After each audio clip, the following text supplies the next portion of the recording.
चैतन्य चरितामृत से पढ़ रहे हैं आदि लीला। यस, रहने दीजिए, मैं विद्यापति से देख लूंगा, अगर कुछ देखना होगा बीच में तो। आदि लीला में हम लोग ने पढ़ा था पहले श्लोक का की व्याख्या सुन रहे थे। वह पहला श्लोक किस प्रकार से था? पहला श्लोक है ये, वंदे गुरुन ईश भक्तान ईशम ईशावतारकान तत्प्रकाशंस्तत् शक्ति कृष्ण चैतन्य संज्ञकम। तो गुरु तत्व के बारे में हमने सुना था। आज हम लोग ईशावतार, तत्प्रकाश, तत्शक्ति और ईश भक्त के बारे में सुनेंगे। क्या विषय रहेंगे? भगवान के अवतार, भगवान के भक्त, भगवान के प्रकाश और भगवान की शक्ति, चार। ठीक है। गुरु के बारे में आपने याद ही है। जप और क्लास एक साथ नहीं कीजिए, एक साथ मत कीजिए। मैं भी कर सकता था अगर मेरे दो मुख होते तो एक मुख से जप करता रहता शिव जी की तरह राम राम, और एक से करता क्लास करता। हाँ, कल एक बात मेरे से मतलब एक छूटी गई, 64 श्लोक में रुक जा रहा था। मतलब गुरु वैष्णव जो है वही गुरु होते हैं, तो दो प्रकार के होते हैं। से भक्त गण है द्विविध प्रकार, पारिषद गण साधक गण आर। तो यहाँ पे इसका लिंक ये था कि एक मिनट, 64। फैन बहुत तेज है, ज्यादा आवाज कर, थोड़ा सा कर दीजिए कि हल्का आवाज है, हवा आए लेकिन डिस्टर्ब नहीं करे। तो भगवान भक्तों का उद्धार करते हैं गुरु के रूप में आकर के, और वो गुरु दो प्रकार के भक्त हैं, वो उसकी व्याख्या यहाँ पे हो रही है 64 में। से भक्त गण है द्विविध प्रकार। ये जो भक्त हैं, जो भगवान के जो एक जीव के सामने आते हैं, वो दो प्रकार के हो सकते हैं। पारिषद गण एक, यानी कि भगवान के साक्षात पार्षद भी हो सकते हैं, जो भगवान के आध्यात्मिक जगत से आते हैं, जैसे कि श्रील भक्ति सिद्धार्थ ठाकुर जी, भक्ति विनोद ठाकुर जी, श्रील प्रभुपाद जी। ये कोई साधक नहीं है।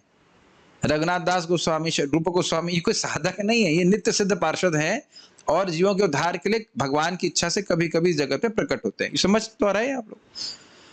और साधक गण आर, यानी कि गुरु जो है वह साधना करके उच्चतर को भक्त जो प्राप्त है वह भी गुरु हो सकता है। समझ रहे हैं? एक है नित्य सिद्ध और एक है साधना सिद्ध। नहीं समझ रहे हैं? ये दो प्रकार के भक्तों भी, दोनों में से कोई भी व्यक्ति गुरु हो सकता है। ऐसा नहीं है कि गुरु जब आपके आध्यात्मिक जगत से आने वाले गुरु होंगे वही गुरु होंगे। साधना करके जिसको भगवान की भक्ति प्राप्त है वह भी आपके गुरु हो सकते हैं।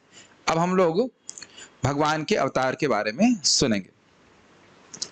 भगवान के अवतार, ईश्वरेर अवतार एति न प्रकार, अंश अवतार और गुण अवतार। ईश्वर के अवतार तीन प्रकार के होते हैं, अंश अवतार और गुण अवतार। शक्तावेश अवतार तृतीय मत, अंश अवतार पुरुष मत्स्यादिक ग्रत।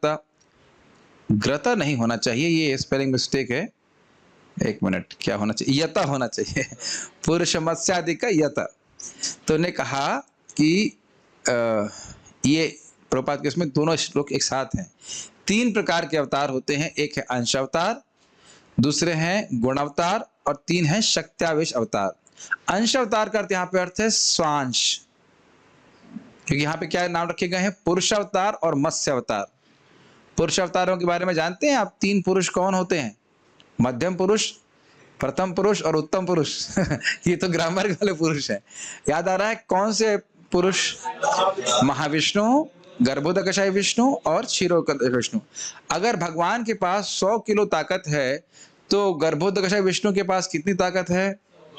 हाँ, 100 किलो। इसीलिए समझ लेना चाहिए अंश अवतार यहाँ पे अर्थ है स्वांश अवतार। ठीक है।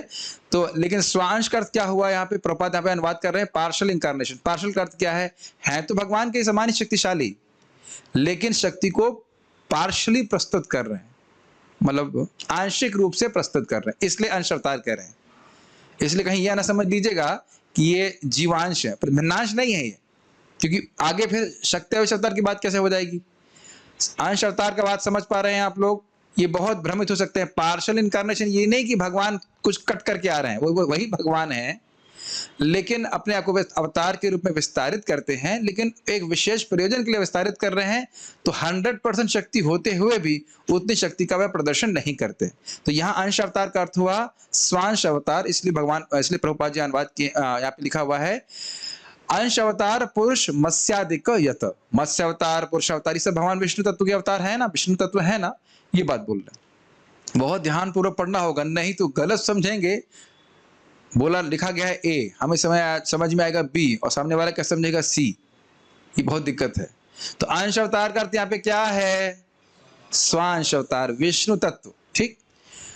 गुण अवतार के बारे में आप जानते हैं, गुण अवतार जो गुणों को स्वीकार करते हैं, शिव जी, ब्रह्मा जी और विष्णु उस पक्ष में कि वो गुण अवतार है, मैनेजर है उस रूप से, अन्यथा वो स्वयं भगवान ही है। और शक्त्यावेश अवतार के बारे में क्या कहा गया था? जब किसी जीव को कोई विशेष कार्य करने के लिए भगवान को शक्ति प्रदान करते हैं, शक्ति आवेशित करते हैं, उनको उसको शक्त्यावेश अवतार कहते हैं। तो इन तीनों को प्रणाम कर रहे हैं श्रीला कृष्णदास कविराज गोस्वामी। आप कुछ श्लोक, अब यहाँ जूम पे तो मैं दिखाई पा रहा हूं, लेकिन आप लोग जानते हैं श्लोक को। वंदे गुरुन ईश भक्तान ईशम ईशावतार कान, बहुवचन में है। भगवान के सभी अवतारों को अगर मैं वंदना कर रहा हूं, मतलब मत्स्य, वराह, कूर्म आदि सभी की मैं वंदना कर रहा हूं, गुण अवतारों की वंदना कर रहा हूं, शक्तावेश अवतारों की वंदना कर रहा हूं। समझ में आ गया? ओके। ब्रह्मा विष्णु शिव तीन गुण अवतार, ब्रह्मा विष्णु शिव तीन गुणावतार गणी, शक्तावेश सनकादि पृथु व्यास मुनि। ये भी कितनी सुंदर प्यार लिखी गई है, और सारा कुछ तत्व समझाया जा रहा है। समझ में आया? गुणावतार कौन है? ब्रह्मा जी, विष्णु और महेश। तो ये तीनों एक हैं किस दृष्टि से? जरा क्यूज ले लिया जाए। ब्रह्मांड के मैनेजर होने की दृष्टि से सेम है, लेकिन ब्रह्मा जी जीव तत्व हैं और उनको भगवान के द्वारा रजगुण को धारण करने की शक्ति दी जाती है। शिव जी विष्णु भी नहीं है, ऑलमोस्ट विष्णु है, और वो तमोगुण को स्वीकार करते हैं, और भगवान विष्णु सतोगुण को स्वीकार करते हैं, वे स्वयं भगवान है लेकिन उसको स्पर्श नहीं करते। नैकट्य और नियामक का संबंध है, कुछ याद आ रहा है? सामीप्य संबंध और नियामक संबंध केवल वह सतोगुण के समीप है, जैसे चुंबक और लोहा। अब आप देख रहे हैं भागवत सुनने से चैतन्य चरितामृत कैसे समझ में आती है? अगर वो आप क्लास नहीं सुने होंगे या जिन्होंने नहीं सुनी उनको बात समझ में नहीं आ रही होगी मैं क्या कह रहा हूं, लेकिन आपको याद है ना, श्रेयांसी तत्र खलु सत्व तनो नृणाम सिहु, याद आ रहा है? कहां सुना था? ये यहीं सुना था कि परम श्रेय की प्राप्ति भगवान विष्णु की उपासना से होती है, जो सत्व तनु है, अर्थात विशुद्ध सत्व की मूर्ति है। तो भगवान विष्णु शुद्ध सत्व की मूर्ति हैं, शुद्ध सत्वात्मक हैं, वो कभी सत्वगुण का संपर्क नहीं करते, केवल सामीप्य और नियामक का संबंध। कई बार भक्त लोग बोलते होंगे कितना इतना रेपुटेशन करने की क्या जरूरत है। अभी एक भक्त बता रहे थे कि वो व्यक्ति कहता है मैं कृष्ण को भगवान मानता हूँ, लेकिन उनका चरित्र ठीक नहीं था। तो हमने कहा तुम मानते क्या हो फिर? एक तरफ कह रहे भगवान है, दूसरी तरफ कहते चरित्र ठीक नहीं था, तो फिर तो तुम यही मान रहे हो कि सामान्य व्यक्ति थे। खैर एक अच्छी बात मान रहा है कि कम से कम निराकार तो नहीं मान रहा है, ठीक है कि नहीं? उसके आगे जाकर को थोड़ा ठीक हो जाएगा अगर कुछ तत्व सुनेगा। कम से कम ये तो नहीं मान रहा है कि कृष्ण जीरो है। तो आप समझ गए ब्रह्मा विष्णु और शिव जी किस प्रकार से एक हैं गुणावतार होने की दृष्टि से। एक क्लासिफिकेशन किया जा रहा है, लेकिन वैसे भगवान विष्णु स्वयं अपने आप में भगवान है। अच्छा, शक्त्यावेश सनक आदि पृथु व्यास मुनि। सनक यानी कि 4 कुमार है, इनको तो बारे में पढ़ाया था मैंने आपको श्रीमद् भागवतम 1.3.6। स एव प्रथमम देव कौमारम सर्गमाश्रितः चचार दुश्चरम कर्म। हाँ बोल रहा हूं, ये बोल रहे थे कि पहले प्रथम जो अवतार हुए वही भगवान 4 कुमारों के रूप में प्रस्तुत हुए थे। सनत, चलिए नाम तो याद कर लें, सनत, सनंदन, सनत कुमार, सनातन, सनक, सनातन, सनंदन और सनत कुमार, ये 4 थे। और इन्होंने बहुत विशेष तपस्या करी थी। वो तपस्या का हम लोग नाम सुने थे, ब्रह्मचर्य की तपस्या की थी, भगवान के भक्त किए थे, उनको ज्ञान की शक्ति दी है। यहाँ पे शब्द है सनक आदि। सनक मतलब 4 कुमार, और फिर नारद मुनि, ये सब भगवान के शक्त्यावेश अवतार है। पृथु महाराज जो थे, इनको भूपालन शक्ति, पृथ्वी के पालन की शक्ति दी गई थी भगवान के द्वारा। व्यास व्यासदेव मुनि। तो अब आपको समझना होगा कि ये प्राय, मैं प्राय शब्द इस्तेमाल कर रहा हूं कि ये मतलब प्राय नहीं, शक्त्यावेश मतलब ही हो गया कि ये विश्व तत्व नहीं है और भगवान ने इनमें अपनी शक्ति आवेशित की है कुछ विशेष कार्य करने के लिए। शायद कुछ लोगों ने ध्यान नहीं दिया होगा, इसलिए मैं आपका ध्यान आकृष्ट कर रहा हूं कि स्वांश भी भगवान की पूरी शक्ति का प्रदर्शन नहीं करते हैं और शक्त्यावेश भी भगवान की पूरी शक्ति का प्रदर्शन नहीं करते। अंतर क्या है? स्वांश हाँ स्वेच्छा से प्रस्तुत नहीं करते। जो भगवान के मत्स्य कूर्म आदि जो स्वरूप हैं, जो विष्णु तत्व हैं, वह हैं तो भगवान के समान ही शक्तिशाली, लेकिन एक विशेष प्रयोजन के अनुसार शक्ति प्रस्तुत कर रहे हैं। ठीक। और दूसरा, शक्त्यावेश अवतारों को भगवान के द्वारा उतनी ही शक्ति दी जाती है जितना कि उस कार्य को करने के लिए आवश्यक है। उनके पास उससे अधिक शक्ति है नहीं। तो आप अंतर समझ रहे होंगे। यस, छोटी छोटी बातें हैं, हम इसको क्लियर करते हुए चलने का प्रयास कर रहे हैं। तो यहां भगवान के अवतारों के बारे में हो गया। अब आप लोग यहाँ पे श्लोक में देख सकते हैं तत्प्रकाशांश्च, मैं भगवान के प्रकाशों का को नमन कर रहा हूं। तो यहाँ दो प्रकार के प्रकाश हैं। ठीक है, प्रकाश समझते हैं, प्रकाश का अर्थ आप सोचते होंगे प्रकाश मतलब रोशनी, लेकिन यहाँ प्रकाश का अर्थ है विस्तार।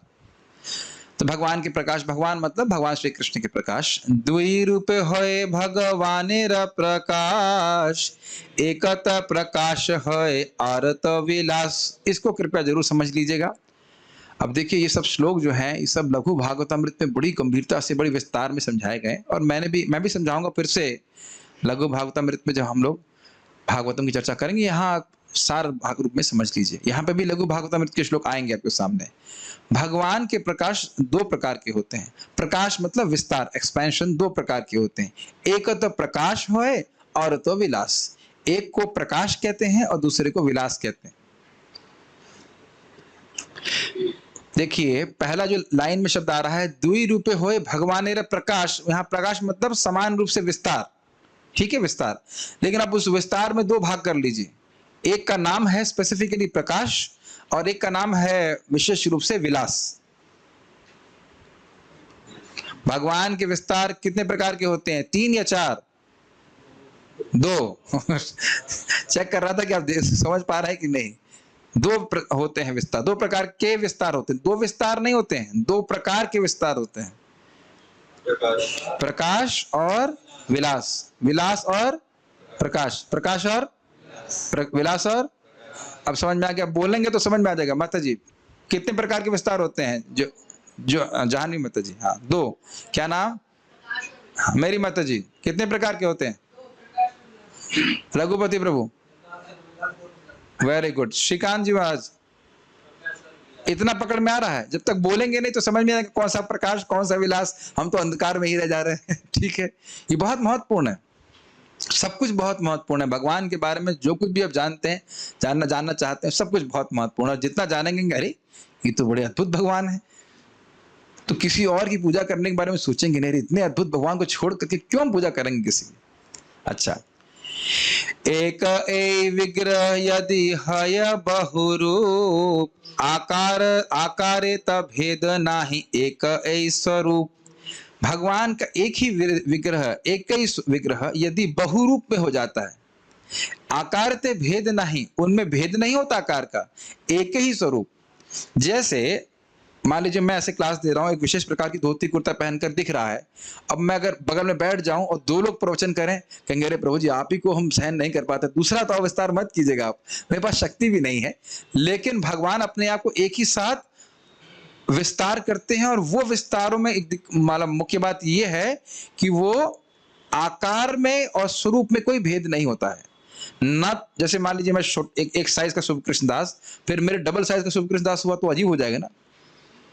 मेरी हाइट लाइक 5 फीट 7 इंच है, तो 10 फीट 14 इंच होता है जो भी हो किसी की, कहीं आकार तो वही लेकिन साइज बड़ा हो गया, तो ना तो साइज बड़ा होगा ना देखने में अलग लगेंगे। ये बात समझ पा रहे हैं ना? भाव में अंतर होगा। मैं छोड़ूंगा नहीं, समझ में नहीं आएगा तो आज चाहे 11 बजे तक क्लास हो, ना तो आकार में चेंज होगा ना भाव में परिवर्तन होगा। तो उसको प्रकाश कहते हैं। किसको प्रकाश कहते हैं? ना तो आकार में चेंज और ना भाव में चेंज, ना तो भाव में चेंज, न तो आकार में चेंज, न तो आकार में चेंज, न तो भाव में चेंज, न तो भाव में चेंज, न तो आकार में चेंज। अब समझ में आया? अब ये फोटो से एक उदाहरण के द्वारा समझाया जाएगा। महिषी विवाहे ग्रैछे ग्रैछे कैलारास, इह के कहिए कृष्णेर मुख्य प्रकाश। महिषी, यहाँ फोटो में आप देख रहे हैं कि भगवान ने 16,000 राजकुमारियों को नरकासुर से बचाया था। ये आप जानते हो लीला में, जिसने दशम स्कंद पढ़ा है वो थोड़ा बहुत कृष्णा बुक पढ़ी है तो समझता है। जानते हैं इस बात को? 16,000 राजकुमारी को बचाया था। तो उन सब ने क्या कहा था कि हम सबसे शादी कर लीजिए। तो भगवान ने क्या कहा? अरे ये तो बहुत टेंशन हो जाएगा। नहीं, ऐसा नहीं बोला। भगवान ने तुरंत अपने आप को 16,000 रूप में विस्तारित कर दिया। तो ऐसा नहीं थी वो कोई राजकुमारी कहती है तुम्हारी वाली कृष्ण तो ज्यादा अच्छे लग रहे हैं, मैं उनसे शादी करूंगी। तो कहने नहीं, तेरे वाले ज्यादा अच्छे लग रहे हैं। ऐसा नहीं है, सबके संग एक ही समान रूप से कृष्ण विस्तारित हुए। अब समझ में आया प्रकाश? कौन से वाले कृष्ण ओरिजिनल हैं? वो सभी ओरिजिनल हैं। एक ओरिजिनल ग्रहण कर रहे हैं बात। तो हम सामान्य भगवान की पूजा नहीं कर रहे हैं। समझ रहे हैं इस बात को? प्रकाश समझ में आ रहा है? भगवान कृष्ण 16,108 रानियों के साथ हैं एक ही रूप में। और वो क्या है? वो उनका भाव भी यही है कि मैं इनका पति हूं, या जो भी भाव, वही भाव है, पति हूं मैं, वही कृष्ण हूं। समझ में आया प्रकाश? आकार में कोई भेद था नहीं, भाव में कोई भेद था नहीं। क्लियर? ठीक। चित्रम बतय दद एकेना वपुषा युगपथ पृथक, ग्रहेषु दव्यष्ट साहस्रम स्त्रिय एक उदावहत। ये श्लोक क्रमांक 71 है इसका, और इसको क्या व्याख्या कर रहे हैं।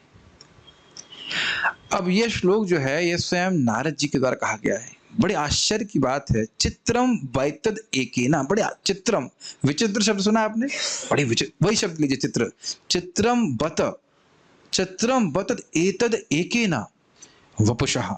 अरे भगवान तो एक ही हैं। कौन बोल रहा है? नारद जी। नारद जी गए द्वारका में और भगवान की विभिन्न लीलाओं को देख रहे हैं। रुक्मिणी जी के पास गए, रुक्मिणी जी के महल में। भगवान देखो कैसे कृष्ण भगवान लीला करते हैं। अरे नारद जी आप आ गए, आपने बताने का, आपने मुझे अपने आने का समाचार ही नहीं दिया। हम तो गृहस्थ हैं, हम तो पतित हैं, आप जैसे साधु आ गए, हमारा कल्याण हो गया। देखो भगवान कितना नाटक कर रहे हैं। उसके बाद नारद जी को अपने स्थान पे बिठाए, उनके चरण धुल रहे हैं। रुक्मिणी जी उनको कर रही हैं, चावल ढुला रही हैं। तो ऐसा प्रस्तुत कर रहे हैं कि वो क्षत्रिय हैं, भोग विलास में पड़े हुए हैं, साधुओं की सेवा करेंगे उनका उद्धार हो जाएगा। और अद्भुत बात यह है कि नारद जी चुपचाप स्वीकार कर रहे हैं। नारद जी चुपचाप स्वीकार कर रहे हैं और भगवान कह रहे हैं हमको आशीर्वाद दीजिए, ये करिए वो करिए। नारद जी मुस्कुराते हुए चले जाते हैं दूसरे महल में। अब दूसरे महल में जाते हैं तो बड़ी अद्भुत बात होती है। दूसरे महल में जाते हैं तो भगवान कुछ और कार्य कर रहे होते हैं। जैसे कल सुबह आप लोग 4:30 बजे क्या करेंगे? सभी लोग मंगल आरती जाएंगे। मान लीजिए कोई व्यक्ति, मान लीजिए जैसे मैं ही अब यही करूं, मैं सुबह उठ करके सभी भक्तों को उठाता हूं। तो किसी भक्त के घर रूम में 4:30 बज रहा हो और मंगल आरती के लिए जा रहा है, या 4:15, और दूसरे रूम में गया तो देखा शाम का समय हो रहा है, तो आप भ्रमित हो जाएंगे कि नहीं? 7 क्या क्लास का समय हो गया? दूसरे रूम में गए तो देखा 9 बज रहे, महाप्रसाद हो रहा है, तो आप हो जाएंगे ना परेशान। या कृष्ण हॉल में आप 9 बजे प्रसादम के लिए जाएं और देखा वहां तो मंगल आरती हो रही है, तो कहेंगे ये मंगल आरती हो जाएगा ना डिस्टर्बेंस। तो ये भगवान की लीला है। ये है चैप्टर नंबर 69। कृष्णा बुक तो है ना आपके पास, इसको जरूर पढ़िएगा, आज रात में पढ़ के सोइएगा, इतना सुंदर लीला है। तो भगवान की विभिन्न महलों में जा रहे हैं। महल है 16,108, रानियां थी उतनी, और हर जगह भगवान है। और अद्भुत बात एक और भी है कि जब दूसरे महल में जाते हैं तो भगवान ऐसे कहते हैं, अरे नारद जी आप आ गए, आपने बताया नहीं। आप बताते तो हम स्वागत करते। हर जगह भगवान यही बात बोलते हैं, और हर रानी को लग रहा है कि नारद जी तो हमारे महल में आए और कहीं गए ही नहीं, वो भी अलग अलग समय में। और जब भगवान वहां से निकलते हैं तो फिर एक हो जाते हैं, और फिर अपने क्या नाम है उनके महल का नाम क्या, सुधर्मा सभा में चले जाते हैं। फिर जब वापस वहां से लौटते हैं तो फिर अपने को विस्तारित कर लेते हैं। अद्भुत है ना। और सभी जगह उनका आकार कैसा रहता है? सेम, इसलिए प्रकाश कह रहे हैं। और उनका भाव क्या रहता है, मैं द्वारका का राजा हूं या युवराज हूं, जो भी, राजा तो नहीं थे, युवराज कह लीजिए, और मैं इनका पति हूं, इस प्रकार से। क्लियर, समझ में आ रही बात? आकार और भाव में कोई भेद नहीं, उसे प्रकाश कहते हैं। तो एक ही समय में कह रहे हैं, नारद जी कहते हैं कितनी आश्चर्य की बात है कि एक ही समय में उन्हें 16,000 रूपों में अपने आप को विस्तारित किया, और इन 16,000 रानियों से शादी करके उनके घरों में बहने लगे। ठीक है, ये बड़े आश्चर्य की बात है। दूसरा उदाहरण कहां पे है? दूसरा उदाहरण है रास लीला में। एक मिनट, ये फोटो भी हम आपको सामने रख रहे हैं, आप देख रहे हैं, नारद जी देख रहे हैं, दिखाई पड़ रहा है आपको फोटो में? नारद जी देख रहे हैं भगवान के विभिन्न महलों को, बहुत सारे महल दिखाई पड़ रहे हैं, और भगवान उसमें अलग अलग कार्य कर रहे हैं। कहीं घुड़सवारी कर रहे हैं, कहीं सुबह उठ रहे हैं, कभी कहीं रात का समय है, कहीं दोपहर का समय, एक ही समय अलग अलग समय। बहुत विचित्र है, एक ही समय अलग अलग समय। समझ में कुछ आ रहा है कि मैं क्या कह रहा हूं? एक ही समय में अलग अलग महलों में अलग अलग समय हो रहा है। भगवान ही कर सकते हैं और कोई कुछ नहीं कर सकता। ये भी यहाँ ये भी इंटरेस्टिंग है। अभी और सुनिए, आप रुक्मिणी मंगलम सुनिएगा, महाराज जी समझा रहे थे, जब भगवान रुक्मिणी जी को लेके आए तो सभी द्वारका वासियों की इच्छा थी कि हमारे घर रुक्मिणी और कृष्ण का विवाह होना चाहिए। तो सबके घर विवाह हुआ और सब लोग सबके घर में आए। जैसे मान लीजिए मैं यहाँ क्लास दे रहा हूँ और मान लीजिए यादवपति प्रभु ऊपर क्लास दें, तो आप लोग ऊपर भी क्लास सुनने जा रहे हैं, यादवपति प्रभु यहाँ पे भी क्लास सुनने आ रहे हैं, मैं इनकी क्लास सुनने वहां जा रहा हूँ, और मैं यहाँ भी क्लास दे रहा हूँ और आप लोग यहाँ भी क्लास दे रहे हैं। आप कहेंगे प्रभु जी आज आपका कुछ दिमाग हिल गया है लगता है, क्या बोल रहे हैं आप? लेकिन भगवान ऐसा कर रहे हैं, ग्रहण कर रहे हैं। रुक्मिणी जी का विवाह द्वारका के हर घर में हो रहा है।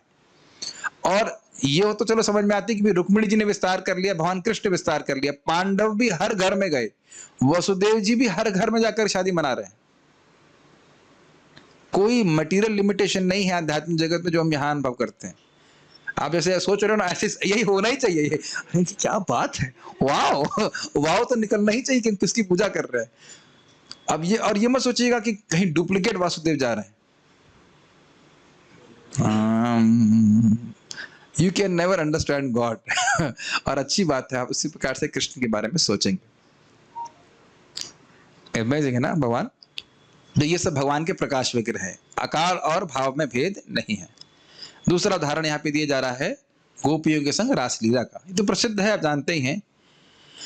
रासोत्सव संप्रवृत्तो गोपी मंडल मंडित योगेश्वरेण कृष्णेना तासाम मध्ये द्वयोर्दयो।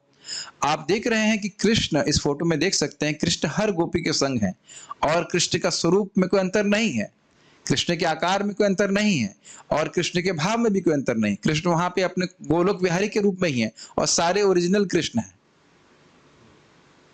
ठीक है, तो यहाँ दूसरा एग्जाम्पल, उदाहरण दिया जा रहा है कि यह भी भगवान ने अपने आप को प्रकाश के रूप में अपने आप को प्रकाशित किया, वह हर गोपी के संग रह सकते हैं।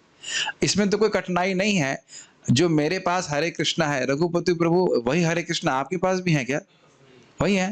गौर गोपाल प्रभु, जहान माता जी, अनीश प्रभु, तो अब भगवान भी अपने आप को विस्तारित किए हैं ना, सबके संग एक ही समय में हरे कृष्णा कृष्णा कृष्णा हरे हरे, हरे राम राम राम हरे हरे। कोई आपके जीप पे हरे कृष्णा कम तो नहीं है ना? कम है आपके जीप पे हरे कृष्णा? करना मित्र, कनेक्शन सबका अपना अलग, कनेक्शन अलग होगा, मतलब हरे कृष्णा तो वही है ना, नाम के रूप में प्रकाशित कर रहे हैं ना, ये बात बोल रहे हैं। तो यहाँ पे हर गोपी के संग कृष्ण यहाँ पे हैं, और ये उनका प्रकाश है। प्रकाश का फिर एग्जाम्पल आपको दे रहा हूँ, डेफिनेशन दे रहा हूँ। आकार और भाव में कोई भेद नहीं है। अभी जब विलास समझाऊंगा तो आपको समझ में आ जाएगा कि मैं भाव की भेद की बात क्यों कह रहा हूँ। ठीक है, इसी को आगे वो बता रहे हैं। प्रविष्टेन गृहीतानां कंठे स्वनिकटं स्त्रियः यं मन्येरन्नभस तावद् विमानशत संकुलं दिवौकसं सदाराणाम् अत्य औत्सुक्यभितात्मनां ततो दुन्दुभयो नेदुर्निपेतुः पुष्पवृष्टयः। वो 2 बार टाइप हो गया, उसको नेगलेक्ट कीजिए। तो यहाँ पे वो कह रहे हैं इस श्लोक में, श्लोक क्रमांक 34 में, 74 में, कि जब इस प्रकार से गोपी और कृष्ण एक साथ रासलीला कर रहे थे तो हर गोपी यही सोच रही थी कृष्ण उसी का आलिंगन कर रहा है। और इस अद्भुत लीला को देख करके जो देवता लोग थे अपनी पत्नी के संग देख रहे थे, वह भी आश्चर्यचकित हो गए और वह इस रासलीला को देखने के लिए बड़े उत्सुक हो गए और अपने बड़े बड़े विमानों में आए उस रासलीला को देखने के लिए। और उसके बाद उन्होंने रासलीला के ऊपर पुष्प वर्षा करी और ड्रम्स, ड्रम्स का मतलब मृदंग भी बजाए होंगे। इंद्र को मृदंग बजाना बहुत अच्छे से आता है, ये पता होना चाहिए आपको। अर्जुन इंद्र से ही मृदंग सीखे थे। बाद में वृहणला के रूप में, क्या नाम था उसका, उत्तरा था नाम, क्या नाम था, उत्तरा को सिखाए थे, वो इंद्र से सीख के आए थे। ये अच्छा जानते हैं इंद्र इस संबंध में। तो ये श्लोक क्यों कोट कर रहे हैं, आप लोग ग्रहण कर पा रहे हैं? हर गोपी सोच रही कि कृष्ण उसके ही साथ हैं, और केवल सोच नहीं रही है, ऐसा नहीं कि कृष्ण जादू कर रहे हैं, वाकई है। अच्छा, एक बात ध्यान देने वाली है कि 100 बड़े मुनि भी एक मुनि हुए थे जिनकी 50 पत्नियां थीं। ठीक है, ये हुए, भागवत में आते हैं। तो वो जब वह भी अपने आप को 50 रुपए विस्तारित करते हैं, लेकिन एक ही समय वो अलग अलग कार्य नहीं कर पाते थे। अब जो पता नहीं कैसे करते रहे होंगे, जो भी है। क्या सारी पत्नियां एक साथ प्रेम का व्यवहार करती होंगी? मान लो एक झगड़ा कर रही हो तो उसे कैसे अलग अलग बर्ताव करना होगा ना। लेकिन अब जो भी का पता नहीं कैसे डीलिंग करते होंगे, ना ही जाने तो अच्छा है। लेकिन ये इस प्रकार से करते, तो वैसा ध्यान देना होगा। इसीलिए नारद जी बोले चित्रम, बहुत विचित्र लग रहा है उनको कि भगवान कृष्ण हर महल में हर रानी के संग अलग अलग तरह से बर्ताव कर रहे हैं, अलग अलग समय। बड़े अद्भुत है ना भगवान कृष्ण। यस, एक बार तो बोल रहे थे, एक व्यक्ति भगवान के बारे में गलत तरह से बोल रहे थे, कहते हमने रिसर्च करी है। अरे रिसर्च अपने बाप के बारे में की हो, उससे पूछो कि तुम अपने बाप का नाम रिसर्च जानते हो। पिताजी का नाम जब पूछा जाता है कि स्कूल में लिखा जाए पिताजी का नाम क्या हो, हम रिसर्च करी है, हमारे पिताजी ये है। बोलते हैं, कोई बोलता है यहाँ पे। इस जन्म के बाप के बारे में आप रिसर्च नहीं करते हो, और परम बाप परम पिता के बारे में रिसर्च करेंगे आप। रिसर्च करेंगे? रिसर्च तो ब्रह्मा जी करके छोड़ चुके, खूब रिसर्च किए, कुछ नहीं प्राप्त हुआ। फिर भगवान की आज्ञा माने, तपस्या की, तो भगवान प्रकट किए। We should search for Krishna but not research Krishna. Search for Krishna है, कृष्ण की खोज करना है या कृष्ण को पाने की चाहत है, लेकिन रिसर्च करने की जरूरत नहीं कि कौन भगवान है। रिसर्च पहले हो चुकी है, निर्धारित हो चुका है कि कृष्ण स्तु भगवान स्वयं। हमको रिसर्च करने की जरूरत नहीं है। खैर आगे पढ़ते हैं। अब ये लघु भागवतामृत का श्लोक को वह कोट कर रहे हैं। अनेकत्र प्रकटता रूपस्य एकस्य एकदा सर्वथा तत्स्वरूपे सप्रकाश इति रीयते। अनेकत्र प्रकटता रूपस्य एकस्य एकदा, एक ही रूप जब अनेक रूपों में प्रकट होता है, सर्वथा तत्स्वरूपे वे सप्रकाश तीर्यते, उसी को सभी जगह वही स्वरूप प्रकट होता है, परिवर्तन नहीं होता, तो उसको प्रकाश कहते हैं। तो आपने भगवान के प्रकाश विस्तार के बारे में क्या सीखा? भगवान के प्रकाश विस्तार में दो चीजें चेंज नहीं होती हैं। क्या? आकार और भाव, भाव और आकार, आकार भाव, भाव और आकार। कल अगर मंगल आरती के समय उठाया जाए और पूछा जाए कि प्रकाश में क्या होता है, आकार और भाव सेम रहता है। और अगर प्रसाद देते समय आप भाव विभोर हो रहे हैं प्रसाद लेते हुए, फिर भी पूछा जाए प्रकाश क्या होता है, आकार और भाव में परिवर्तन नहीं होता। अच्छा, ये लघु भागवतामृत का श्लोक है। अब यहाँ पे बता रहे हैं विलास का। एक विग्रह किंतु आकार है आन, अनेक प्रकाश है विलासतार नाम। विग्रह एक ही है लेकिन आकार अलग हो गया, तो इस प्रकार से जब अपने आप को अलग अलग रूप से प्रकाशित करते हैं, विस्तारित करते हैं, तो उसका नाम विलास होता है। तो यहाँ पे लघु भागवतामृत में भी बात समझाई गई है कि दो बातें होती हैं। एक होता है कि आकार अलग दिखेगा और दूसरा है कि भाव अलग होगा, थोड़ा सा भाव में परिवर्तन हो, वो हम देखेंगे, समझ में आ जाएगा। यहाँ पे श्लोक कोट किया गया है, स्वरूपम अन्यकारम यत् तस्य भाति विलासतः प्रायणात्म समम शक्त्या सविलासो निगद्यते। तो कह रहे हैं स्वरूपम अन्य कारम यत् तस्य भाति विलासतः, जो अन्य आकार के रूप में भासमान होता है, विराजमान होता है, उसको विलास कहते हैं। जैसे यहाँ पे एग्जाम्पल दिया, यही छे बलदेव, बलदेव जी का नाम, बलदेव जी मतलब बलराम जी। बलराम जी और भगवान कृष्ण में क्या अंतर है? रंग का अंतर है और भाव का भी अंतर है। बलराम जी क्या मानते हैं कि मैं कृष्ण का सेवक हूं, ये एक बड़ी विचित्र बात है, बहुत ध्यानपूर्वक सुनिए। जिस विष्णु तत्व से दूसरे विष्णु तत्व विस्तारित होते हैं, तो जो विस्तारित विष्णु तत्व हैं वह अपने आप को अपने विस्तारक का सेवक मानते हैं। तो बलराम जी भगवान कृष्ण को अपना सेव्य मानते हैं, और बलराम जी से जो विस्तारित विष्णु तत्व हैं वह अपने आप को बलराम जी का सेवक मानते हैं। लेकिन अद्भुत बात यह है कि है वो वही व्यक्ति, अपनी इच्छा से भगवान अपने आप को प्रकाश में विस्तारित करते, प्रकाश विग्रह के रूप में विस्तारित करते हैं, और उनका क्या अंतर नहीं आता है, आकार और भाव का। जब गोपियों के संग भगवान लीला कर रहे हैं तो सभी भगवान का भाव यही है कि मैं गोपियों के संग लीला कर रहा हूं, लेकिन बलराम जी गोपियों के संग लीला नहीं करते, एटलीस्ट कृष्ण की गोपियों के संग। अंतर समझ रहे हैं, भाव का अंतर समझ रहे हैं ना?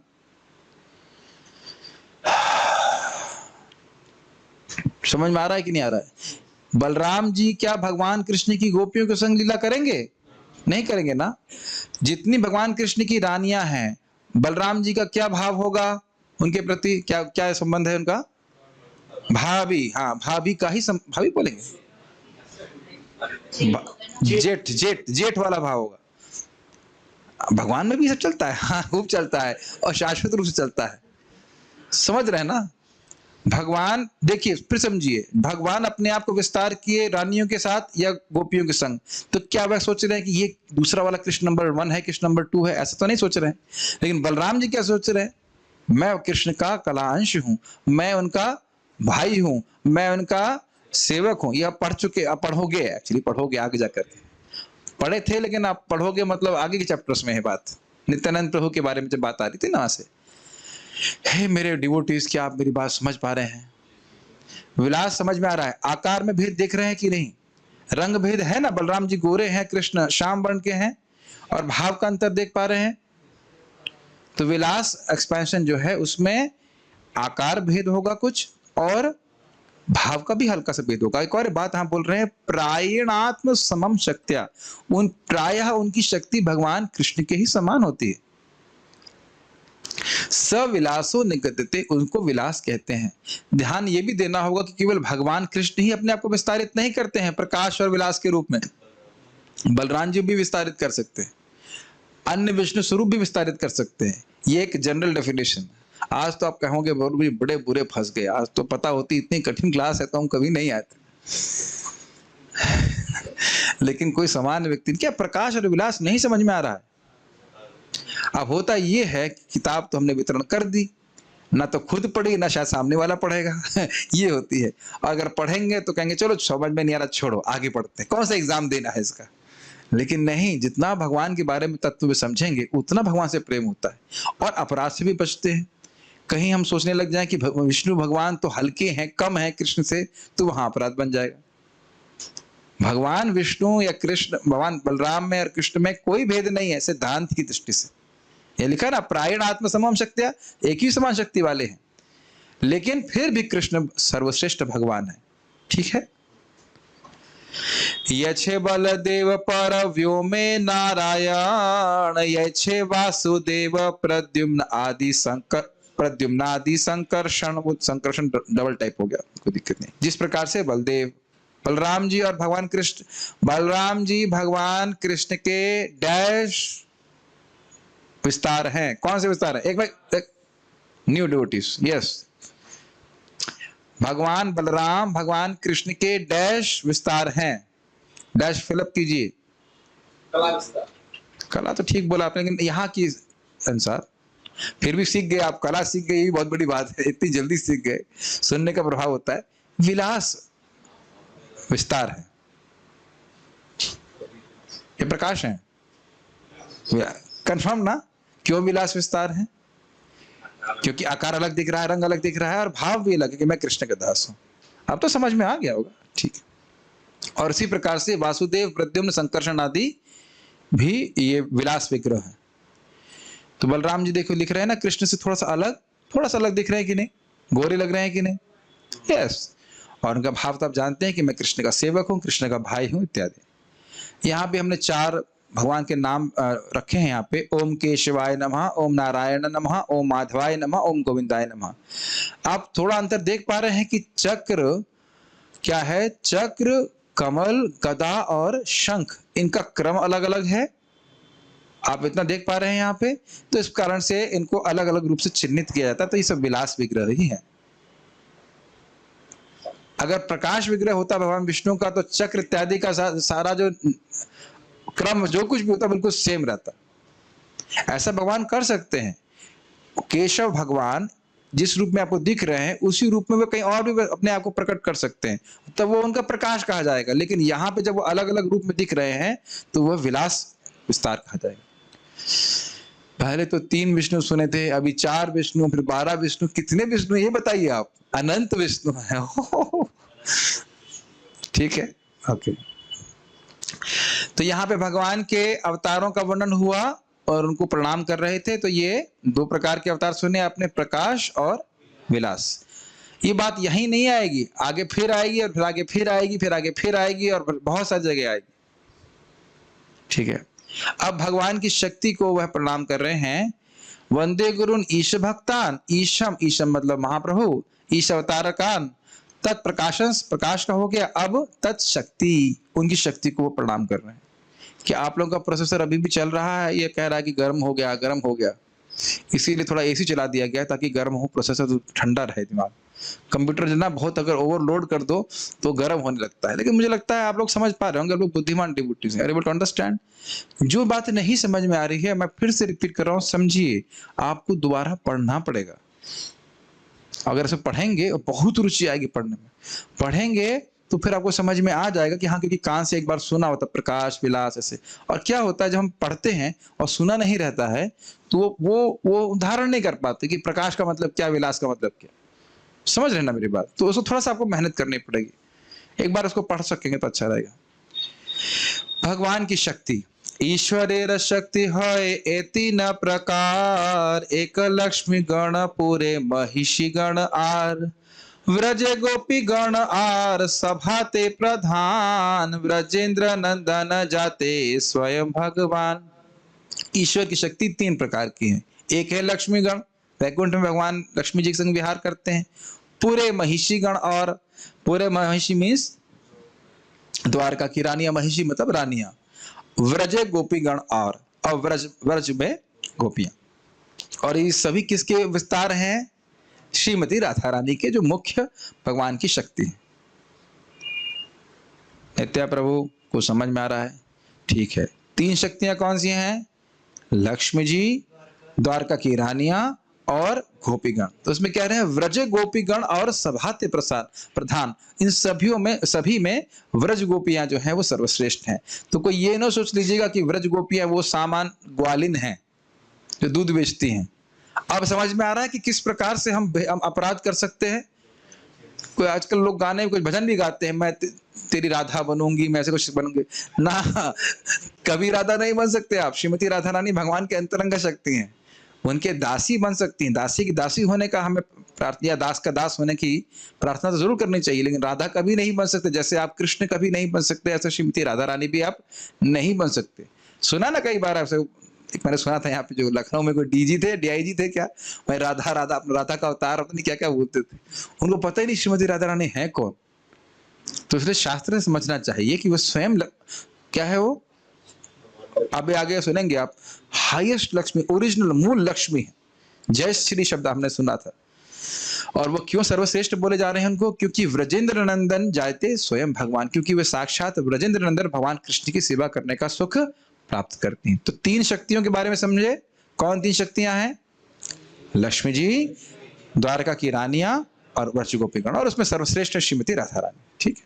और वो सभी श्रीमती राधा रानी के ही विस्तार है।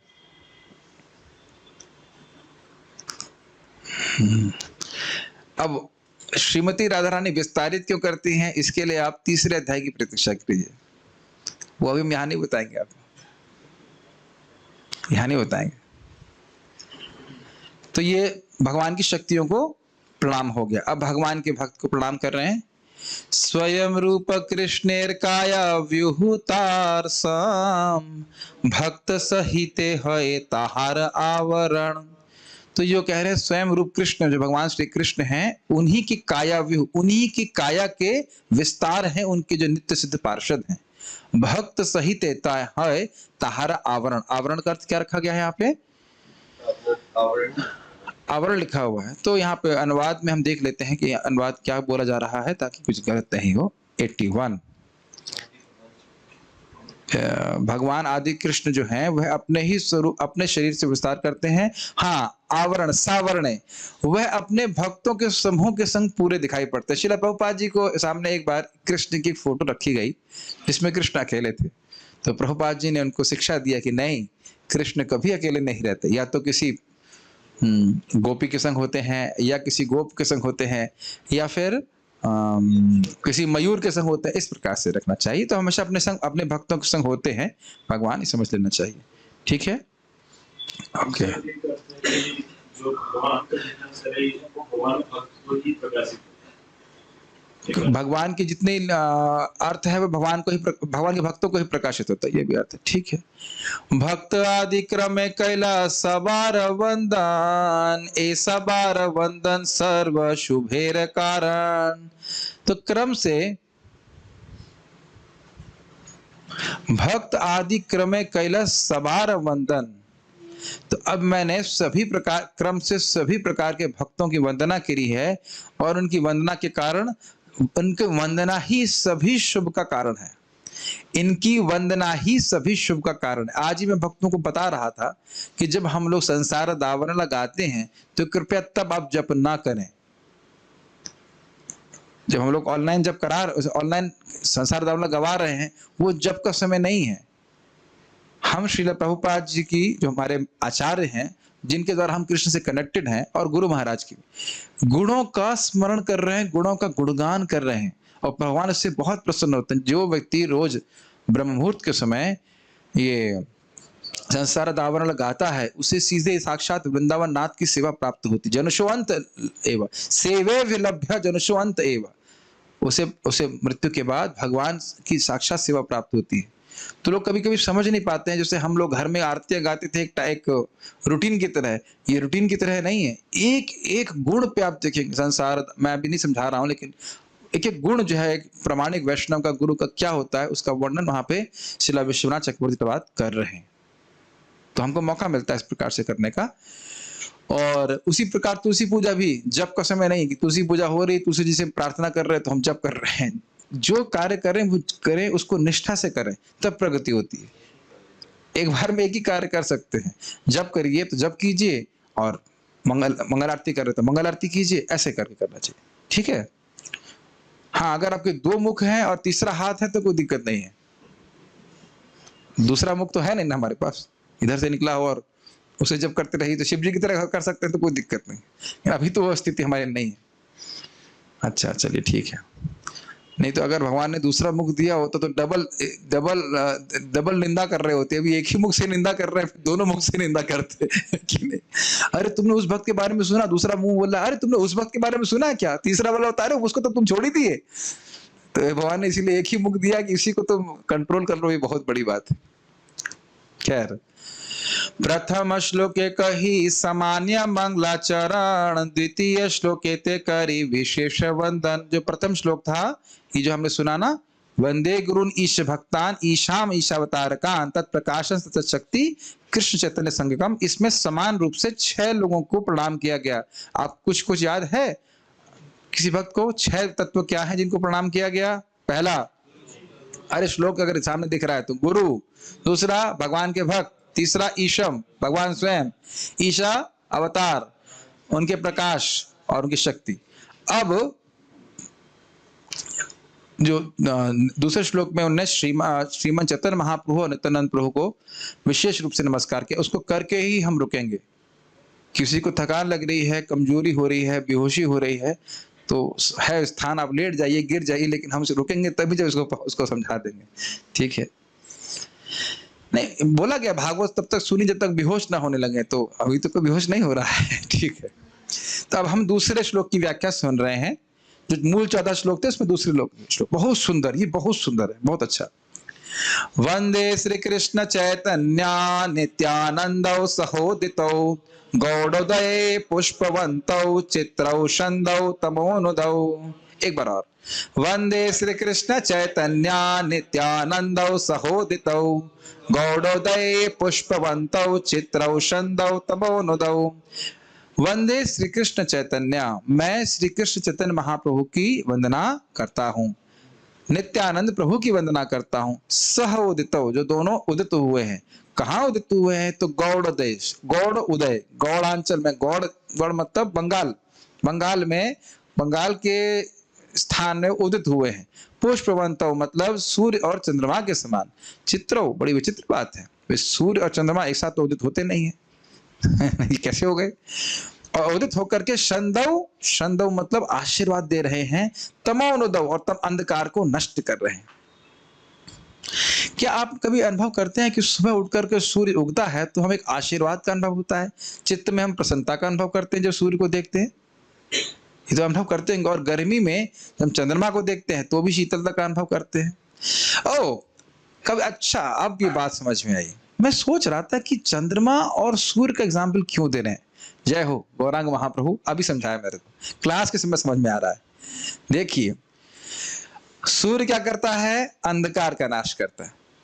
और चंद्रमा क्या करता है? गर्मी का नाश करता है। जो जल रहा है जीव भोग की वासनाओं की वजह से, तो उसको शीतलता प्रदान करते हैं, इसलिए चंद्रमा बोल रहे हैं। और जो हमारा स्वरूप का ज्ञान है उसको नष्ट करते हैं, इसलिए सूर्य से उपमा दे रहे हैं। अब समझ, मैं बहुत देर सोच रहा था कि सूर्य और चंद्रमा क्यों बोल रहे हैं एक साथ, तो दोनों कार्य एक साथ कर रहे हैं। सूर्य शीतलता नहीं देता, अंधकार नष्ट करता है। और चंद्रमा पूरी तरह अंधकार नष्ट नहीं करता लेकिन शीतलता देता है। तो दोनों ही प्रकार से कार्य कर रहे हैं। ये बड़ा विचित्र है।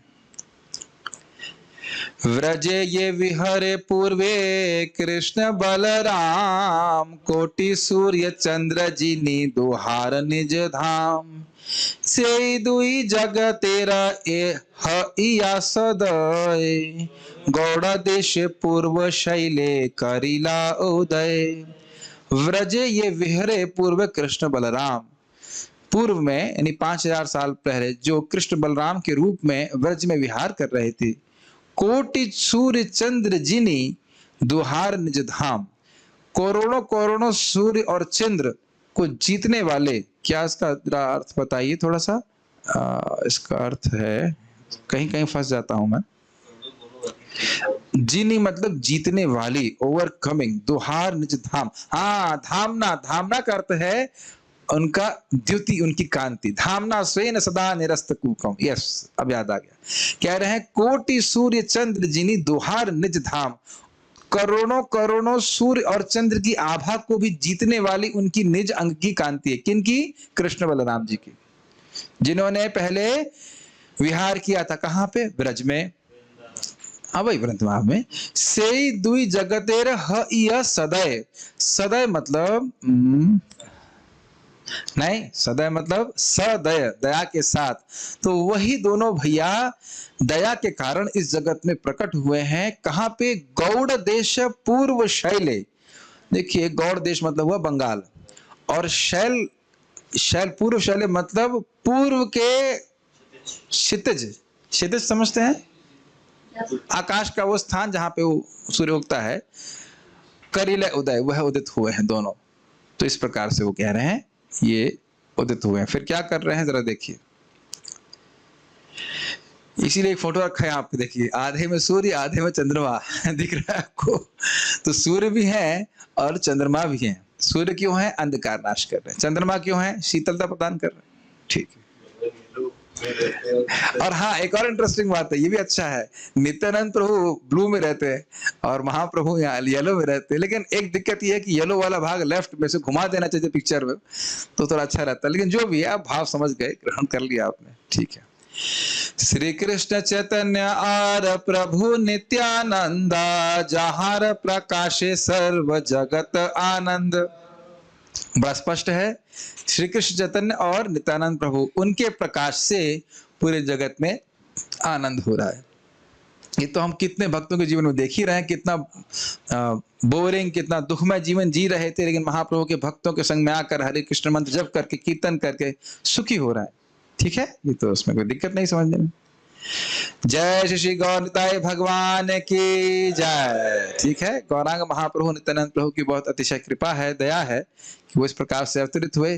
केवल आनंद कांद, कोई तपस्या नहीं है। कीर्तन में नाचिए, गाइए, कथा सुनिए, भगवान का प्रसाद ग्रहण कीजिए। आज ही मैं भक्त को बोल रहा था, और उससे अन्यथा भी मैं बोल रहा था अन्य भक्तों को भी, कि एक बात बड़ी आश्चर्यजनक रूप से मेरे हृदय में धंस रही है कि भक्ति करना बड़ा आसान है। यह भगवान के पास जाना में कोई कठिनाई नहीं है, केवल हृदय को सरल रखना है। नाम जप करें, भगवान को प्रणाम करें, भगवान का प्रसाद ग्रहण करें, वैष्णव से प्रेम पूर्ण बर्ताव करें, और हम चले जाएंगे। और हमें कुछ करना भी नहीं है, और कुछ करने के लिए हम आए भी नहीं है। ये ज्यादा हैवी हो रही बात। और कुछ करने के लिए हम आए भी नहीं है। भक्तों से प्रेम करना है, भगवान से प्रेम करना है, भगवान की कथा सुननी है, प्रसाद खाना है। और भगवान कहीं कोई कमी तो नहीं कर रहे कि कथा नहीं मिल रही हो, कि प्रसाद नहीं मिल रहा हो, या जप करने को माला छूट गई हो। ऐसा तो गरीब तो नहीं ना, किसी पास माला नहीं हो तो बता दो भाई, हम व्यवस्था कर दी जाएगी। नहीं है ना कोई गरीब, सब तो फ्री है ना। कॉम्प्लिकेटेड तो हम अपने दिमाग में, कॉम्प्लिकेशन हमारे दिमाग में है। नहीं तो महाप्रभु तो सिंपल कहें, एक बार कृष्ण का नाम बोलो, दूसरों की निंदा नहीं करो, तुम्हारा उद्धार मैं स्वयं करूंगा। कितना शक्तिशाली है प्रोसेस है। अपने मन से तो नहीं बोल रहे, चैतन्य भागवत में लिखा हुआ, करके देखिए आप। आज ये भक्त अभी बता रहे थे क्लास के पहले कि आज मैं किसी से झगड़ा नहीं किया। कोई झगड़ा नहीं करते हैं, मतलब कुछ ऐसे नेगेटिव नहीं बोले तो बहुत एनर्जी लेवल बढ़ा महसूस कर रहे हैं। ये है, कल से ट्राई कीजिए आप। व्यर्थ की बात मत कीजिए, थोड़ा चुप रहिए, भगवान के बारे में श्रवण कीर्तन करिए। देखिए शाम तक आपका एनर्जी लेवल बढ़ता चला जाएगा। एनर्जी लेवल मतलब आपकी पॉजिटिविटी बढ़ जाएगी। व्यर्थ में निंदा करते हैं और बाद में क्या बोलते हैं, छोड़ो क्या करना, जब तुमको कुछ करना नहीं था तो बोले क्यों। और जिसकी निंदा करते हैं सारे पाप अपने सर पे ले लेते हैं। भंगी हैं क्या हम? क्यों भाई, अपना पाप आप काटो, हम क्यों काटे? भंगी हैं हम लोग, समझ रहे? भंगी मतलब क्या, गंदी वस्तु साफ करने के लिए बैठे हैं? मैं खाली कहना चाहता हूं कि हम लोगों को दूसरों के पाप भगवान का नाम देके वो खुद करना वाला काटना अलग बात है, लेकिन निंदा करके पाप अपने सर पे नहीं रखना चाहिए। बात बहुत सिंपल है, keep your heart simple. Anyhow, थोड़ा इधर बात चली गई, लेकिन बहुत सिंपल है महाप्रभु की कृपा प्राप्त करना। ये मैं नहीं बोल रहा हूँ, प्रभुपाद जी की तात्पर्य में आप पढ़ाऊंगा आपको जब हम चैतन्य चरितामृत पढ़ेंगे। अगर व्यक्ति थोड़ा सा नम्र हो, थोड़ा सा, भाई नम्र होना कोई कठिन नहीं है। जीव गोस्वामी बोलते हैं कलयुग में ऐसे ही कोई गुण है ही नहीं। कोई गुण है न तपस्या का, न बुद्धि का, न ब्रह्मचर्य का, न कुछ तो गुण है नहीं। तो आप हम लोग अहंकार किस बात का कर रहे हैं? थोड़ा सा नम्र हो जाए कि अरे मैं कलयुग का जीव हूं, मेरे पास कोई योग्यता नहीं है, और नम्रता से भगवान के सामने जाए तो कोई कठिनाई नहीं है भक्ति में प्रगति करने के लिए। अब वो समझा रहे हैं, सूर्य चंद्र हरे यछे सब अंधकार, वस्तु प्रकाशिया करे धर्मेरा प्रचार। এই মত দুই ভাই জীবের अज्ञान, तमो नाश करे कैला तत्व वस्तु दान। सूर्य चंद्र हरे यही छे सब अंधकार। सूर्य और चंद्रमा जिस प्रकार से सबका अंधकार नष्ट करते हैं, वस्तु प्रकाशिया करे धर्मेरा प्रचार। आप तो बंगाली है ना? हाँ, आपसे पूछूंगा इसका अर्थ बताओ। वस्तु प्रकाशिया करे धर्मेरा प्रचार, क्या अर्थ हुआ इसका? वस्तु को प्रकाशित करते, हर वस्तु कैसी है यथावत समझ में आ जाता है, और धर्म का प्रचार होता है। यही मत, इसी प्रकार से दोनों भाई जीव के अज्ञान को नष्ट करते हैं। यही मत दुई भाई जीवेर अज्ञान, इसी प्रकार से दोनों भाई जीव के अज्ञान को नष्ट करते हैं। तमो नाश करी कैल तत्व वस्तुदान। तमो यानी कि जीव के तम को, अंधकार को नष्ट करते हैं और उनको तत्व वस्तु का दान करते हैं। दो बात ध्यान रखिएगा, यहाँ क्या बोल रहे हैं, जगत में वस्तु का प्रकाशन करते हैं और धर्म का प्रचार करते हैं। आप कहेंगे सूर्य धर्म का प्रचार कैसे करता है? ये बात थोड़ा समझिए। सूर्य धर्म का प्रचार कैसे करता है? गायत्री कब करते हैं? संध्या के समय। ब्रह्म मुहूर्त किससे निर्धारित होता है? सूर्य के उगने से 1.5 घंटा पहले, बाद में नहीं, पहले। तो जो साधु लोग होते हैं समझ लेते हैं ना कि 1.5 घंटा पहले उठना है, भजन करना है, करना मत प्रभु। समझ आप करते हो ना सुबह उठकर जब, तो सूर्य से निर्धारित हो रहा है कि नहीं? नहीं ग्रहण कर पा रहे हैं। सूर्य सेट कर रहा है ना कि कौन सा समय रहेगा। तो और जो लोग धार्मिक है वो सबसे सेटिंग करके चलते हैं ना, क्या भाई सुबह का समय ब्रह्म मुहूर्त का है, अब हमको सोना है बढ़िया से। हो नहीं अभी उठना है, हमको जप करना है, भगवान की भक्ति करनी, समझ में आता है? सूर्य के अनुसार कर रहे हैं ना? यस, एग्जाम्पल दे रहा हूं। शाम के समय, संध्या का समय होता है, सब लोग गायत्री करते हैं, जो ब्राह्मण इत्यादि होते हैं, सब कुछ इस प्रकार से लोग धर्म के कर्म के कार्य करते हैं। तो उसी प्रकार से दोनों भाई नित्यानंद और श्रीमान चैतन्य महाप्रभु जीव के अज्ञान रूपी अंधकार को नष्ट कर रहे हैं। अज्ञान का अर्थ है उसके स्वरूप का ज्ञान, वो है कौन, वो हम भूले हुए हैं, तो उसको नष्ट करते हैं और तत्व वस्तु का दान करते हैं। क्या आप लोगों को समझ में कुछ आ रहा है? अंधकार को नष्ट करते हैं, जीव का जो अज्ञान है अपने स्वरूप के संबंध में उसको नष्ट करते हैं, और दूसरी चीज क्या देते हैं उनको? तत्व वस्तु देते हैं। तत्व वस्तु क्या है अभी देखेंगे हम। अब पहले अज्ञान को समझ लें। अज्ञान तमेर नाम कहिए कैटव, धर्म अर्थ काम मोक्ष वांछा आदि सब। अज्ञान तमेर नाम कहिए कैटव, अज्ञान के अंधकार को कैटव कहा जाता है। कैटव मतलब धोखेबाजी। तो वेद में भी धोखेबाजी की गई है। किस लिए? क्योंकि जीव की वैसी इच्छाएं इसलिए। क्या? धर्म करो, उससे अर्थ प्राप्त हो, उसके बाद उससे भोग मिलेगा, और इसी को रिपीट करो, और उसके बाद करते करते बोर हो जाओ तो मोक्ष की प्राप्ति करो, मोक्ष का प्रयास करो, जिसमें व्यक्ति ब्रह्म सायुज्य प्राप्त करना चाहता है, ब्रह्म ज्योति में लीन होना चाहता है। लेकिन क्या ऐसे जीव सुखी होने वाला है? नहीं। इसीलिए कह रहे हैं ये सारी इच्छाएं जीव के लिए कैटव है, यह अज्ञान है। अज्ञान क्या? ये समझ नहीं रहा कि वो है कौन। वह भगवान का नित्य दास है और भगवान की प्रेम भक्ति प्राप्त करके वो सुखी होगा। तो इसको छोड़ के जो कोई भी इच्छा जीव कर रहा है उससे केवल दुखी प्राप्त होगा, वो सुखी नहीं हो पाएगा। जैसे मछली को पानी से निकाल लीजिए, अब उसको पानी ना दिया जाए और बाकी कुछ भी दिया जाएगा तो उसके संग धोखा है कि नहीं अमरनाथ प्रभु? Fish is taken out of water and then she is given sambar, rasam, kadhi chawal, idli. Yes, will it be happy? समझ में आ गया? नहीं समझ में आया?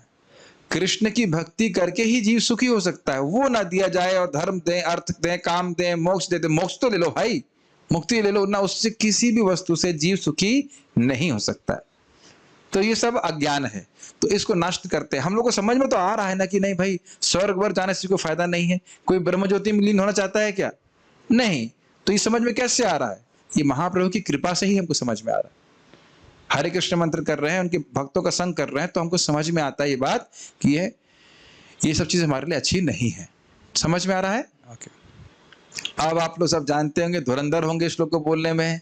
धर्म प्रोजित कटबोत्र परमो निर्मत्सराणां सताम वेद्यं वास्तवमात्र वस्तु शिवदं तापत्रयोन्मूलनम् श्रीमद्भागवते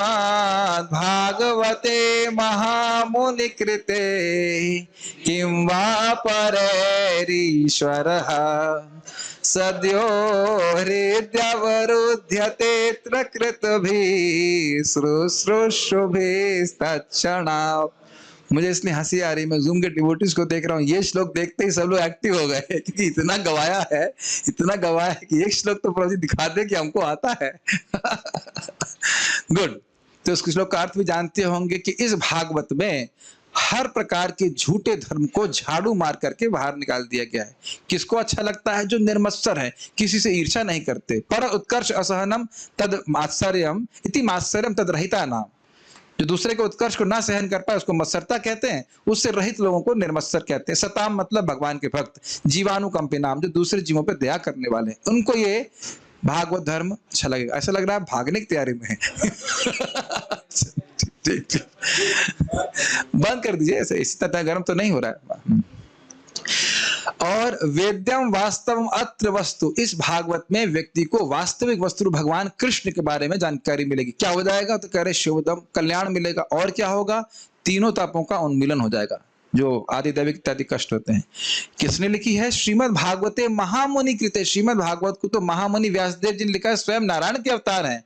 और वो कह रहे हैं किम वा परैरीश्वर, और शास्त्र पढ़ने की क्या जरूरत है? अरे ऐसा क्यों बोल रहे हो? कह रहे ईश्वर सद्य हृदय अवरुद्धतेत्र कृत भी।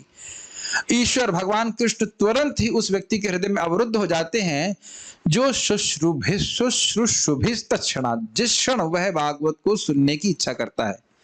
तो सभी लोग क्यों नहीं सुनते? तो कह रहे कृत भी, जो बहुत पहले कोई पुण्य किया रहता है तब उसकी श्रीमद् भागवतम को सुनने की इच्छा होती। ठीक, तो इस श्लोक को क्यों कोट किया, ये तो हमने खैर उत्साह में बोल दिया पूरा अर्थ, लेकिन कहने का अर्थ है कि यहां समझा रहे हैं कि कैटव धर्म क्या होता है। कैटव धर्म वही जिसमें भगवान की आराधना के बदले में कुछ और मांगा जाए, या और कुछ ऐसे ही धर्म, अर्थ, काम, मोक्ष इत्यादि मांगा जाए, ये सब कैटव धर्म है।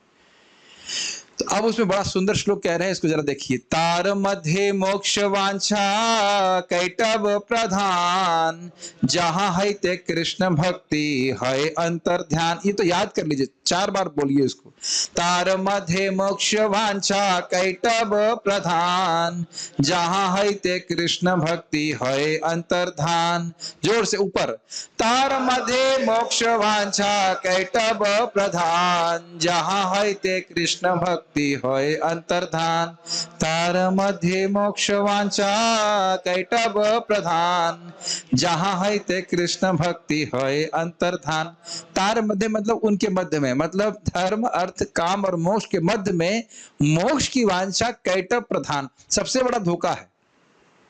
जहां है ते कृष्ण भक्ति है अंतर्धान, जहां अगर मोक्ष की वांछा आ गई तो वहां से तो कृष्ण भक्ति गायब हो जाएगी, कृष्ण भक्ति प्राप्ति ही नहीं हो पाएगी। समझ पा रहे हैं क्यों?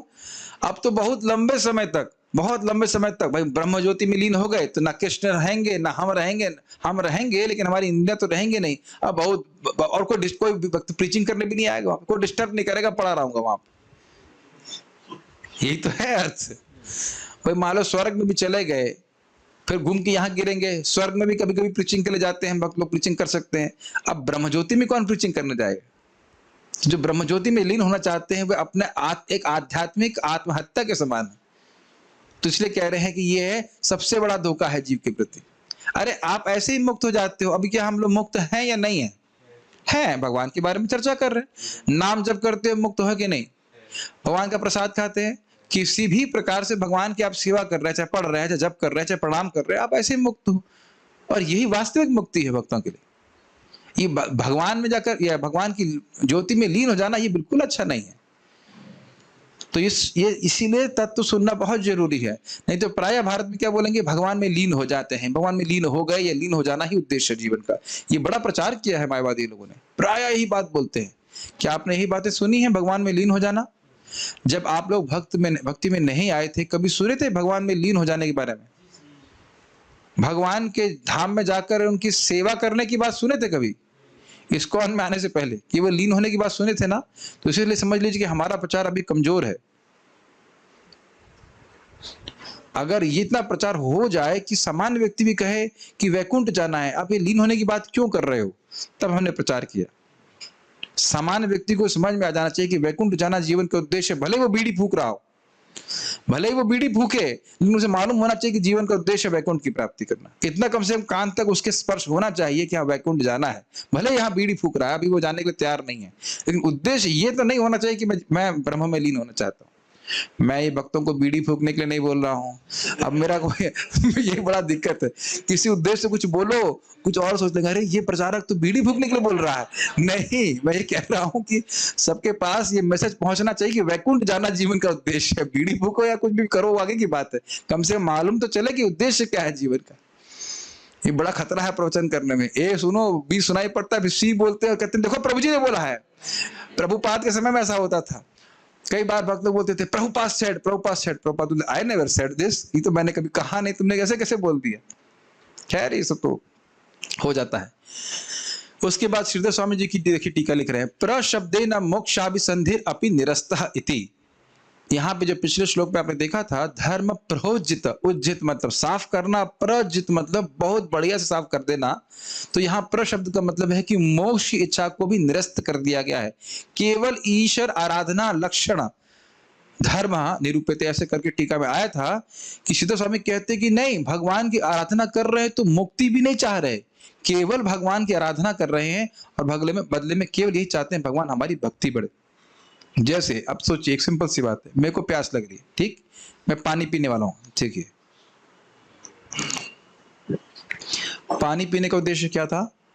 प्यास में क्या होना चाहिए? Does it make sense? कुछ और होना चाहिए, कुछ और है तो दिमाग खराब है कि नहीं? मैं कहूँ कि पानी पीऊं ताकि मेरे बाल हो जाए, बाल कम हो गए, तो बेवकूफी की है कि नहीं, मूर्खता की बात है कि नहीं? नहीं समझ में आ रहा? तो भक्ति करने का उद्देश्य को, अब आप मुझे बोलने तो दीजिए। हाँ, भक्ति करने का उद्देश्य केवल भगवान को संतुष्ट करना होना चाहिए। तो ये सूत्र आप लोग कितनी बार सुन चुके हो इस बात को, अगर ये सूत्र हमें समझ में आ गया तब हम भक्ति में सुखी हो सकते हैं। अगर भक्ति के बदले में कुछ मांग रहे हैं, भौतिक कुछ भी मांग रहे हैं, तो फिर सुख नहीं प्राप्त होगा। ये सूत्र कई बार सुनते हैं लेकिन समझ में नहीं आता। ठीक है, तो प्र शब्द के द्वारा मुक्ति की इच्छा को भी निरस्त किया जा रहा है। फिर से सुनिए इस बात को,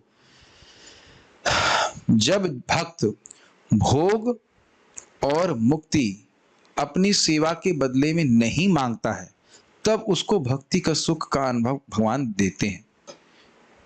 ये सब बहुत रहस्यमय बातें हैं, जो पता नहीं कितनी ग्रहण कर रहे हैं बातें, लेकिन इसको भक्ति की शुरुआत से ही समझ लेना चाहिए। चाहे हम श्रद्धा के स्तर पे हों, एकदम शुरुआत के स्तर पे, लेकिन ये समझना चाहिए कि मेरा इस भक्ति को करने का उद्देश्य भगवान की भक्ति को प्राप्त करना है। और भक्ति प्राप्त करना और भगवान के धाम जाने में कोई अंतर नहीं होता है। अरे भाई, बीटेक करते हैं तो पहले दिन से सोचते हैं ना कि मैं चौथे साल में, जैसे मैंने मैकेनिकल से किया तो मैकेनिकल से बीटेक करूंगा, कि पहले दिन ही मैंने मैकेनिकल बीटेक कर लिया? पहले दिन से सोच रहा हूं ना। ऐसा नहीं करते आप लोग, कहीं पढ़ाई करते हैं सोचते हैं ना कि हम बीए बीएससी कर रहे हैं, आगे जाकर के ये हम डिग्री प्राप्त होगी, साध्य पे लक्ष्य नजर रहती है ना। तो वो बात बोली जा रही है कि साध्य बड़ा क्लियर होना चाहिए कि मैं भक्ति क्यों कर रहा हूं, भगवान के चरणों में प्रेम भक्ति प्राप्त करने की। This makes a lot of difference. इसीलिए सिद्धांत सुनना बहुत जरूरी है। अगर नाम जब इस उद्देश्य से कर रहे हैं तो वो शुद्ध नाम है, चाहे आप नए डिवोटी भी क्यों ना हो। हे भगवान, शायद कुछ तो समझ में आ रहा होगा। भाई, मैं अपनी उदाहरण कितनी बार दे चुका हूं। मैं हरे कृष्णा कर रहा था किस लिए? आईआईटी में सिलेक्शन करने के लिए। तो शुद्ध नाम है, वो नहीं है। तो फिर सब सिद्धांत सुन रहे हैं, भक्ति कर रहे हैं, धीरे धीरे करके फिर समझ में आता है नहीं, इन सब चीजों के लिए हरे कृष्ण मंत्र नहीं करना चाहिए, भगवान को प्रसन्न करने मात्र के लिए करना चाहिए। और मैं जानता हूं अगर मैं केवल भगवान को प्रसन्न करने के लिए करूंगा तो मेरी जो ये वाली इच्छा है ना, और नंबर 2 और नंबर 3, वो तो भगवान अपने आप पूरा कर देंगे। तो क्या ये भी शुद्ध भक्ति? नहीं, ये भी नहीं है। इस संबंध में भक्ति विज्ञान महाराज एक कहानी सुना रहे थे, अच्छी कहानी है। एक बार रशिया के बच्चों से पूछा गया, सच्ची मतलब घटना, कि यदि भगवान आपके पास आएंगे, सामने आ जाएं, गॉड, तो आप उनसे क्या मांगेंगे? तो सब बच्चों ने अलग अलग उत्तर दिया, लेकिन जो बच्चा फर्स्ट आया था उसका उत्तर सुनिए। भगवान जब मेरे सामने आएंगे तो मैं भगवान से कहूंगा, भगवान मुझे आपसे कुछ भी नहीं चाहिए। और भगवान सोचेंगे कितना अच्छा बच्चा है, और फिर मेरी सारी इच्छा पूर्ण कर देंगे। बच्चे लोग अपनी बात छुपा नहीं पाते ना, हृदय किसने इस प्रकार से प्रस्तुत किया। लेकिन ये भी बात नहीं है। ऐसा नहीं कि मैं भगवान से शुद्ध भक्ति प्राप्त चाहता हूं और शुद्ध भक्ति के संग तो पूरा पैकेज है, सब कुछ मिलेगा मेरे को। नहीं, भक्ति ही चाहिए। ठीक है? और क्यों चाहिए? जब जीव को भक्ति प्राप्त हो जाती है तो भक्ति की कोई भी क्रिया करता है उसको बहुत सुख प्राप्त होता है। ठीक है? जहां, अच्छा, कृष्णेर भक्तिर बाधक यथा शुभाशुभ कर्म से एक जीवेर अज्ञान तमो धर्म। कृष्ण भक्ति में बाधक जो भी शुभ और अशुभ कर्म है वही जीव का अज्ञान तमो धर्म है। अब ये तो समझ में आता है कि पाप करना तो अच्छी बात नहीं है, लेकिन ये अशुभ कर्म समझ में आता है। मांस नहीं खाना, आचार्य का पालन करना चाहिए, वो भंग करना भक्ति में नुकसान करता है। लेकिन शुभ कर्म करने की इच्छा कि भाई मैं इस जगत का कोई महान व्यक्ति बनूं, मैं दान दूं, फिर उससे मैं स्वर्ग जाऊं, या फिर हम उससे बहुत बुद्धिमान हो जाएं, तो व्यक्ति को अहंकार आ सकता है। तो शुभ कर्म करने में और अशुभ कर्म करने में अगर किसी की रुचि है तो वह भी भक्ति में बाधक है। ये समझ में आ पा रहा है? अशुभ तो क्लियर समझ में आ रहा है, पाप। लेकिन पुण्य कमाने की इच्छा भी, यह भी भक्ति में बाधा कर देती है। नहीं समझ में आ रहा? कोई व्यक्ति अपने शुभ कर्म के द्वारा, मान लो बहुत धनी है, बहुत बुद्धिमान है, तो कभी कभी वो लोग सोचते हैं, अरे इन गरीबों को दो ना भक्ति, हमारे लिए क्यों? ये ऐसा वाकई बोलते हैं, हम तो ठीक है, हम लोग, हमें जरूरत नहीं है। देखो बीड़ी पी रहा है, देखो गलत कार्य कर रहा है, उनको दीजिए आप भक्ति। तो वो ये नहीं सोच पा रहे कि वह भी उतने ही दुख में है जितना कि एक पापी व्यक्ति दुख में है। दुख में कोई खास कमी नहीं आ रही है। तो कभी कभी शुभ कर्म करने वाले लोग तथाकथित मतलब सतगुणी लोग भी भगवान के पास आने में कठिनाई होती है। मेरा व्यक्तिगत अनुभव है, एक व्यक्ति के पास गया मैं और उनको मैंने कृष्णा बुक दी, उन्होंने ली भी वैसे, और उन्होंने कहा बेटा तुम मुझसे उपनिषद का कोई भी मंत्र पूछ लो, मैं रोज उपनिषद पढ़ता हूँ। मैंने कहा आपको हरे कृष्ण मंत्र पता है? कहते नहीं वो तो नहीं पता। हमने कहा क्या आपने कली संतरण उपनिषद नहीं पढ़ा है? अब देख रहे हैं ये अहंकार हो जाता है लोगों के, हम तो जानते हैं कि क्या बताएंगे, तो आजकल के बच्चे हो क्या बताओगे तुम हमको, हम सब जानते हैं। ये सब भी शुभ कर्मों की वजह से हो जाता है, अहंकार हो जाता है तो फिर लोग भक्ति स्वीकार नहीं करते। ठीक है,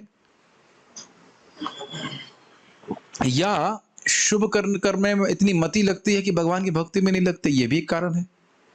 ये तो हमने आंखों से देखा। जोधपुर में हम लोग 2008 में गए थे पुस्तक वितरण करने, तो वहां पे 1008 कुंडी यज्ञ चल रहा था। अब अगर जाकर के मैं उनको बोलता कि ये लो 1008 मालाएं और जप करो, तो एक भी आदमी जप नहीं करता। अब समझ में आ रहा है कितना मेहनत, आप कल्पना नहीं कर सकते, कितना धुआं, कितना हाको डाको, कितना हुआ हा चल रहा था। और हम बोल रहे भाई इस माला से तो कभी धुआं नहीं निकलता, ऐसा तो नहीं कि इतनी माला करी कि लकड़ी में अग्नि लग गई आपकी और धुआं निकलने लगा। ऐसा तो कभी होता नहीं ना, कुछ नहीं होता ना, शांति से माला कर रहे हैं कि नहीं। लेकिन वो नहीं करेंगे, वो नहीं करेंगे। ये सब बातें श्रीमद् भागवत में आगे भी आएंगी कि इतनी मेहनत क्यों करवा रहे हैं, पाप नष्ट करने के लिए, पुण्य करने, जो कुछ भी। क्या है, त्रय्याम जड़ीकृताम, उनकी मति जड़ीकृत हो गई है, जड़ हो गई, समझ नहीं पा रहे भगवान की नाम की महिमा। कौन बोलता है इसको? यमराज जी बोलते हैं, 6वां स्कंद 3रा अध्याय, जड़ बुद्धि हो गई। तो इस प्रकार से उसमें श्रद्धा है, कहते हैं इससे क्या होगा। महाराज बोल रहे थे, कुछ लोग कहते हैं ये हरे कृष्ण मंत्र ये तो बहुत छोटा है, इससे क्या होगा। और कहते हैं, कुछ लोग बोलते हैं बहुत लंबा है, थोड़ा छोटा मंत्र दो, तो बड़ी दिक्कत है। कुछ लोगों को बड़ा लग रहा है, किसी को छोटा लग रहा है, लेकिन इसके प्रभाव को नहीं समझ पा रहे। प्रभुपाद जी उसको बोलते हैं कि अरे भाई होम्योपैथिक दवा 10 बूंद लेते ही होती है, लेकिन कभी कभी प्राय देखते हैं बड़ा गंभीर कार्य करती है कि नहीं, ठीक कर देती है। तो आपको हरे कृष्ण मंत्र बहुत छोटा लगता है, लेकिन ये व्यक्ति को मुक्त करने वाला है। लेकिन लोग समझ नहीं पाते हैं, इस प्रकार से भक्ति की जगह कुछ और कार्य करते हैं। ये सब मैंने देखा, सुनी हुई बात है। IIT में हमारे एक सीनियर थे, बोले भक्ति अच्छा है, मेरी माँ के लिए अच्छा, पढ़ी लिखी नहीं ना वो, अच्छा है, मैं ज्ञान का अभ्यास करूंगा। हमने कहा अच्छा भाई ठीक। तो इस प्रकार से भक्ति देवी के प्रति अपराध करते हैं कि नहीं, भक्ति तो केवल मूर्खों के लिए नहीं। क्या ये श्रील कृष्णदास कविराज गोस्वामी देखिए कितना सुंदर दर्शन प्रस्तुत कर रहे हैं। प्रभुपाद इस बात को बोलते हैं कि लोग सोचते हैं कि भक्ति केवल भावुकों के लिए है, भावुकों के लिए भी है, सभी के लिए ही है, सभी प्रकार के लोग हैं, बुद्धिमान लोग भी हैं, फिलोसफी भी है। महाराज जी बता रहे थे कि कहीं प्रवचन कर रहे थे, तो कोई व्यक्ति आया, अरे आप लोग प्रवचन भी करते हैं। मतलब वो सोचा कि इस्कॉन के डिवोटी हैं, बस खाली मृदंग पीट करके चले जाते हैं और उनको कुछ बोलना नहीं आता है। ऐसे मुझे भी याद आ रहा था कि मैं खुद प्रवचन कर रहा था लखनऊ में, तो वहां व्यक्ति थोड़ा देर में आए, बोले अरे यहाँ प्रवचन भी हो रहा है। तो सोचे सत्संग मतलब बस थोड़ा चिमटा बजाए और चले गए। और एक और घटना हुई थी हमारे हिसार में, हिसार वाली तो घटना बड़ी मही रुचिपूर्ण थी। हम लोग कार्यक्रम था 6:30 से 8:30, लोग 8 बजे आ रहे थे और तब मैं इतिश्री कर रहा था, समाप्त कर रहा था। बोले अरे प्रवचन भी है, हम तो सोच रहे थे चिमटे वाले बाबा आएंगे, हर बार चिमटे वाले बजाने वाले आते थे। हमने कहा हाँ चिमटा भी बजाया हमने, थोड़ा करताल बजाया, लेकिन प्रवचन भी होता है। तो इस प्रकार से लोगों की धारणा हो गई कि बस सत्संग मतलब वही कुछ चिमटा बजाएंगे, और वास्तविक रूप से ठीक से प्रवचन हो रहा हो, तत्वों का निरूपण हो रहा हो, इसका नितांत अभाव है। कहीं भी होगा तो केवल चिमटे बज रहे हैं और कुछ भगवान के बारे में समझ में नहीं आ रहा है। एक शुभ अशुभ शुभ कर्म करके बस खत्म कर देते हैं। खैर जो भी है, ये सब जीव का अज्ञान है, अज्ञान को बढ़ाने वाला है। उससे जीव का स्वरूप तो प्रकाशित नहीं हो रहा है ना, कि वो कौन है, भगवान क्या है, भगवान के प्रति क्या कर्तव्य है। तो कह रहे ये सब जीव के स्वरूप को ढकने वाले हैं। जहार प्रसादे तमो होय नाश, तमो नाश करी करे तत्वेर प्रकाश। जहार प्रसादे, इनके प्रसाद, जिनके प्रसाद से इस तम का नाश होगा।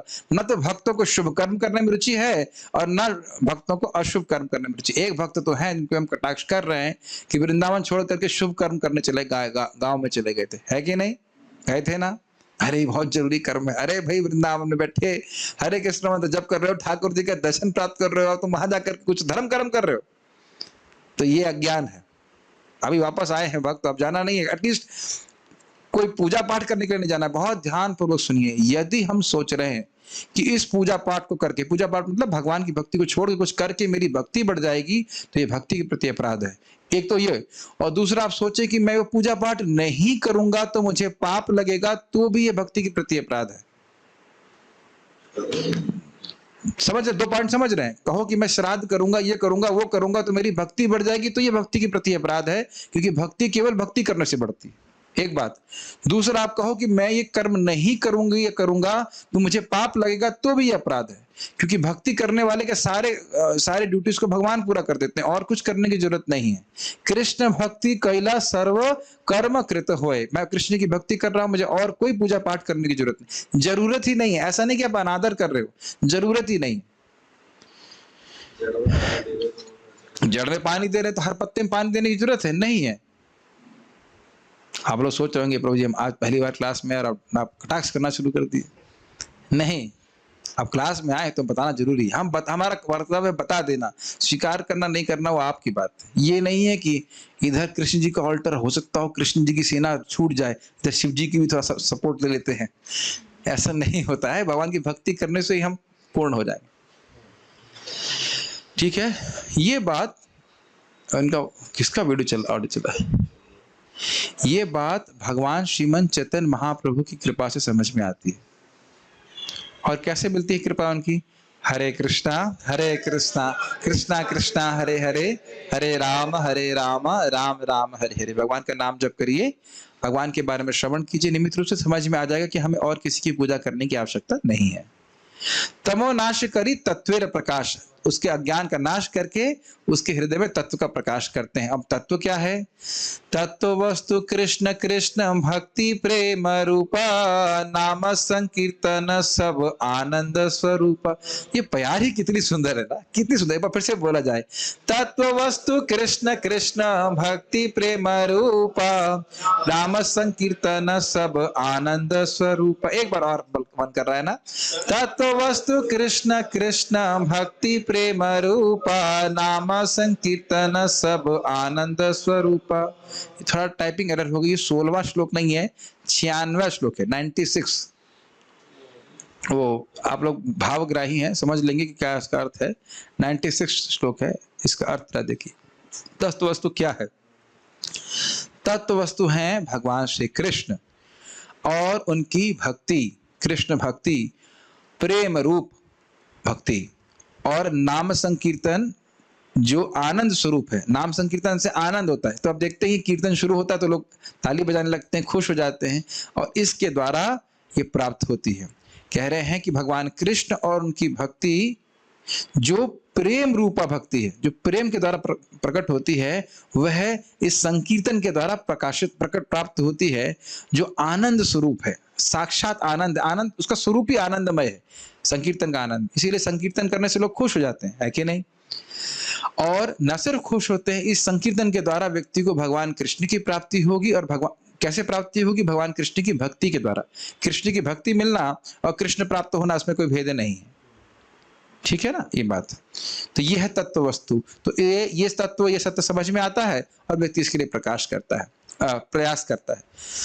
ये इतना समझ में आ रहा है आप लोग कि चाहे आप कुछ भी कर रहे हो, लेकिन इतना पता चल गया कि भगवान की प्रेम भक्ति प्राप्त करना जीवन का लक्ष्य है। अब आप जरा पूछ लीजिए किसी से दुनिया में जिसने ये सुना नहीं है कि भाई जीवन का लक्ष्य क्या है, वो अपने कार्यों को बताएंगे कि हम ये कर रहे हैं, हम वो कर रहे हैं, लेकिन जीवन का लक्ष्य क्या है कुछ नहीं पता है।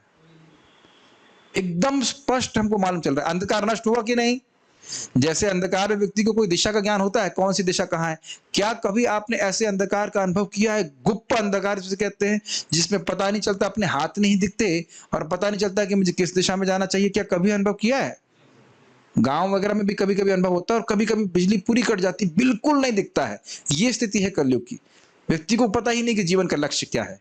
तो ये एकदम सूर्य चंद्रमा की तरह प्रकट हुए, जहां पे अंधकार होने का स्वभाव एकदम कोई चांस ही नहीं है।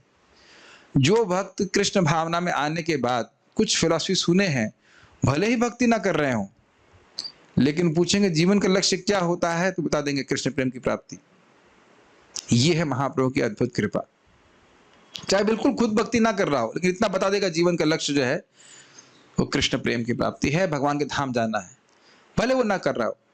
ऐसे कुछ लोग हम बोलते भी हैं, उनको ये चीज पहले से पता होता है, अभी भी हो जाती है। बहुत से लोग होते हैं, भले ही आपको उस रोड पे ना चल रहे हो, लेकिन उनको पता है कि वो रोड पकड़नी चाहिए। ये भी बहुत बड़ी बात है ना? लेकिन इससे थोड़ा आगे बढ़ना चाहिए आप लोगों को। केवल इसी बड़ी बात पे नहीं रुकना है, थोड़ा आगे भी जाना है, चलना भी है उस रोड पे।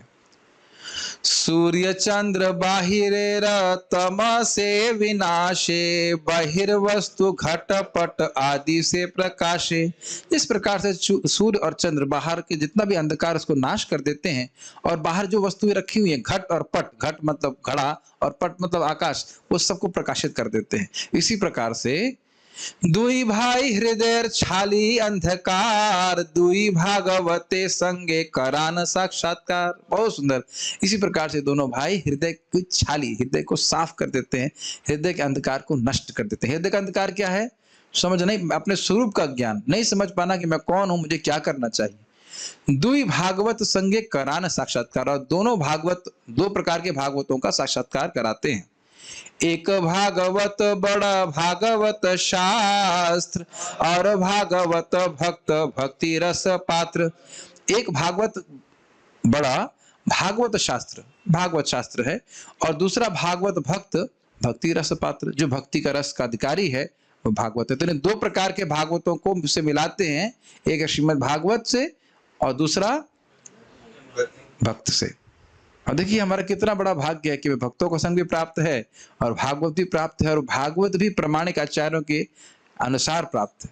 ये नहीं कि अगड़म बगड़म वाली भागवत हो गई तो हम समझ ही नहीं पाए कि भागवत के बाहर चाय का, ये चाय नहीं लगाई बाहर, चाय लगाते नहीं यहाँ पे, इस कथा के बाहर चाय नहीं होती? अरे अच्छा, मुझे याद है, मुझे तो बड़ी हंसी आती है। हम कहाँ थे? सरदार शहर में प्रचार करने बाहर जा रहा हूँ तो बड़े अच्छे अच्छे लोग मिलते हैं। सरदार शहर के में हम लोग गए, देखा बड़ा भागवत का पंडाल लगा, बहुत बड़ा, बहुत सुंदर, बड़ा आकर्षक। और जस्ट पंडाल के बाहर ही गेस व्हाट, चाय चाय, लोग बाहर आ रहे हैं, चाय पी रहे हैं, फिर क्लास में जा रहे हैं, फिर चाय पी रहे हैं। तो थोड़ा सा असंगत बनता है, क्या ही क्या कर रहे हैं, ऐसा नहीं है। अब यहाँ तो इसका मतलब आप लोग जाते हैं कथा सुनने बाहर कहीं? खैर जो भी आप समझ गए। तो इस प्रकार का भागवत नहीं, इस प्रकार का भक्तों का संग प्राप्त, भक्तों का संग प्राप्त होना चाहिए। दुई भागवत द्वारा दिया भक्ति रस, ताहार हृदय तार प्रेमे होए वश। इन दोनों भागवतों के द्वारा, भक्तों के द्वारा और श्रीमद् भागवतम शास्त्र के द्वारा, वो उसे भक्ति का रस देते हैं, और भक्ति का रस दे करके उसके हृदय में प्रेम प्रकाशित करते हैं, जिस प्रेम के वश में भगवान कृष्ण आ जाते हैं। आपने सुना ना, कृष्ण और कृष्ण भक्ति को देते हैं। कैसे देते हैं? श्रीमद् भागवत के द्वारा और भक्तों के संग के द्वारा। ये तो महाप्रभु के भक्तों के संग के द्वारा ही है कि जो हमें इतना ठीक ठीक प्रकार से भक्ति समझ में आ रही। आप बाहर जाके देखेंगे ना, कोई एजुकेशन नहीं, कुछ भी पता नहीं है। ये निंदा की बात नहीं है, सत्यता की बात है। नहीं है तो आप ढूंढ लीजिए जाकर के बाहर। जितना ठीक प्रकार से यहाँ का मतलब इस्कॉन में ज्ञान दिया जा रहा है, उतना शिक्षा कहीं नहीं दी जा रही। बहुत सुंदर पुणे मंदिर के बाहर जो छोटा मंदिर था, उसमें लिखा हुआ था कि temple is a spiritual university या स्कूल, इस प्रकार से बता रहे। तो ये बड़ा सुंदर बात है। नहीं तो बस लोग भगवान को देखेंगे, देख करके थोड़ा आगे बढ़ गए, उसके बाद थोड़ा डोनेशन दिया और जैसे आए थे वैसे, ज्यादा परिवर्तन नहीं होता है। लेकिन जब श्रवण करना शुरू कर देते हैं, तब देखिए जीवन में कितना तेजी से परिवर्तन होता है। ठीक है। एक अद्भुत समकाले दुहार प्रकाश, और अद्भुत चित्त गुहार तम करे नाश। इसका थोड़ा नहीं क्लियर हो रहा है मेरे को। एक मिनट, 101 क्या लिखा हुआ है? हाँ, चित्र की व्याख्या कर रहे हैं। एक बात अद्भुत ये है कि दोनों भक्त एक साथ हुए हैं। नित्यानंद प्रभु अपने आप में समर्थ है पूरे जगत का ज्ञान नष्ट करने के लिए, और महाप्रभु तो है ही, लेकिन दोनों, विचित्र बात है कि दोनों एक साथ ही आ गए, दोनों भैया साथ में आए। और दूसरा क्या है? चित्त गुहार तमह करे नाश। चित्त मतलब चित्त, और चित्त मतलब मन, और गुहार मतलब गुफा। चित्त रूपी गुफा के अंधकार को नाश कर रहे हैं। और आप जानते हैं गुफा के अंधकार को बाहर से नहीं अंदर से नाश किया जाता है। बहुत सुंदर बात है बोल रहे हैं, बहुत अद्भुत बात है। ठीक है, ये आप अपने जीवन में स्वयं अनुभव करेंगे और कर रहे होंगे। आप नहीं अनुभव कर रहे हो तो आपके रिश्तेदार अनुभव कर रहे होंगे। पागल हो गए हो क्या तुम? क्या आप में से किसी ने ऐसा सराहना का अनुभव किया है? मैं निंदा नहीं बोल रहा हूं आपके घर। अब तो कुछ भी थोड़ा थोड़ा कर रहे हो, अभी से पागल कहना शुरू कर दिया। महक लग गई, लग रहा है उनको, यहीं से महक आ गई कि पगला हो गया लड़का हमारा, वृंदावन चला गया।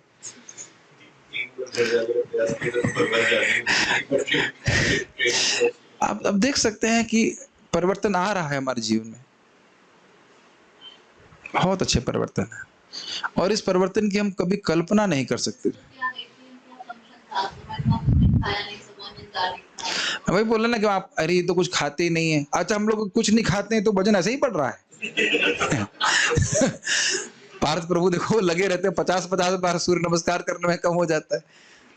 करना प्रभु देखो कितने कमजोर है बेचारे, खा नहीं रहे कुछ। कुछ नहीं खा रहे हैं, बताइए। एक बार थोड़ी सी बात सोचिए, लोग सोचते हैं हम कुछ नहीं खाते। हमारे रूप गोस्वामी प्रभु बड़े एक्सपर्ट हैं, उनकी बड़ा नेटवर्क है। तो देखा ये साधु लोग कुछ खा ही नहीं रहे हैं, बाहर वाले सब चबा चबा चिप्स, तो चिप्स चिप्स चिप्स चिप्स खा रहे हैं, ये खा रहे हैं, वो खा रहे हैं, ये लोग कुछ खा ही नहीं रहे। फिर एक स्टेशन आया और एक भक्त ने पूरा फीस्ट बना करके दिया, और अब वो देख रहे हैं साधु लोग क्या खा रहे हैं, 8-9 आइटम, धम धम धम धम। बोले अब समझ में आया कि आपके वो कुछ नहीं खाते। समझ रहे हैं मेरी बात? भगवान प्रसाद दे रहे हैं तो खा रहे हैं ना, क्या दिक्कत है? बाहर की वस्तु क्यों खाएंगे हम? ऐसे एक भक्त बता रहे थे कि अमेरिका में वो लोग, वो बुक डिस्ट्रीब्यूशन के जाना होगा, तो बर्फ को पिघला करके स्नान कर रहे थे। तो लोग ऐसे आंखें बड़ा करके देख रहे थे। हम लोग तो गर्म पानी से एक हफ्ते में एक बार भी स्नान नहीं करते और ठंडे पानी से स्नान कर रहे हैं। पागल हो गए हैं लोग। तो ये पागल होने का मतलब क्या है? वह आपके अंदर एक परिवर्तन को देख रहे हैं। तो ये क्यों हो रहा है? क्योंकि हृदय का परिवर्तन हो रहा है। और हृदय का अंधकार कैसे नष्ट हो रहा है? भगवान के नाम जप करने से, विशेष रूप से हरे कृष्णा कृष्णा कृष्णा हरे हरे, हरे राम राम राम हरे हरे। भक्तों ने पूछा था महाप्रभु से कि कौन सा महामंत्र करें, कौन सा नाम उच्चारण करें, तो ये महामंत्र स्पेशली महाप्रभु ने कहा। तो जो कोई भी हरे कृष्ण मंत्र किया है, कर रहा है, उसने महाप्रभु की कृपा को प्राप्त किया है। उसके हृदय साफ होना ही है, होना ही है, होना ही है, बस वो करता रहे। ए चंद्र सूर्य दुई परम सदय, जगतेर भाग्य करिला उदय। ये सूर्य और चंद्र मतलब नित्यानंद प्रभु, गौरांग प्रभु बड़े दयालु हैं, परम सदय, बड़े दयालु हैं। जगतेर भाग्य गौड़े करिला उदय, जगत के भाग्य को गौड़ देश मतलब बंगाल में उदित होकर, में प्रकट होकर के उसको उदित कर रहे हैं।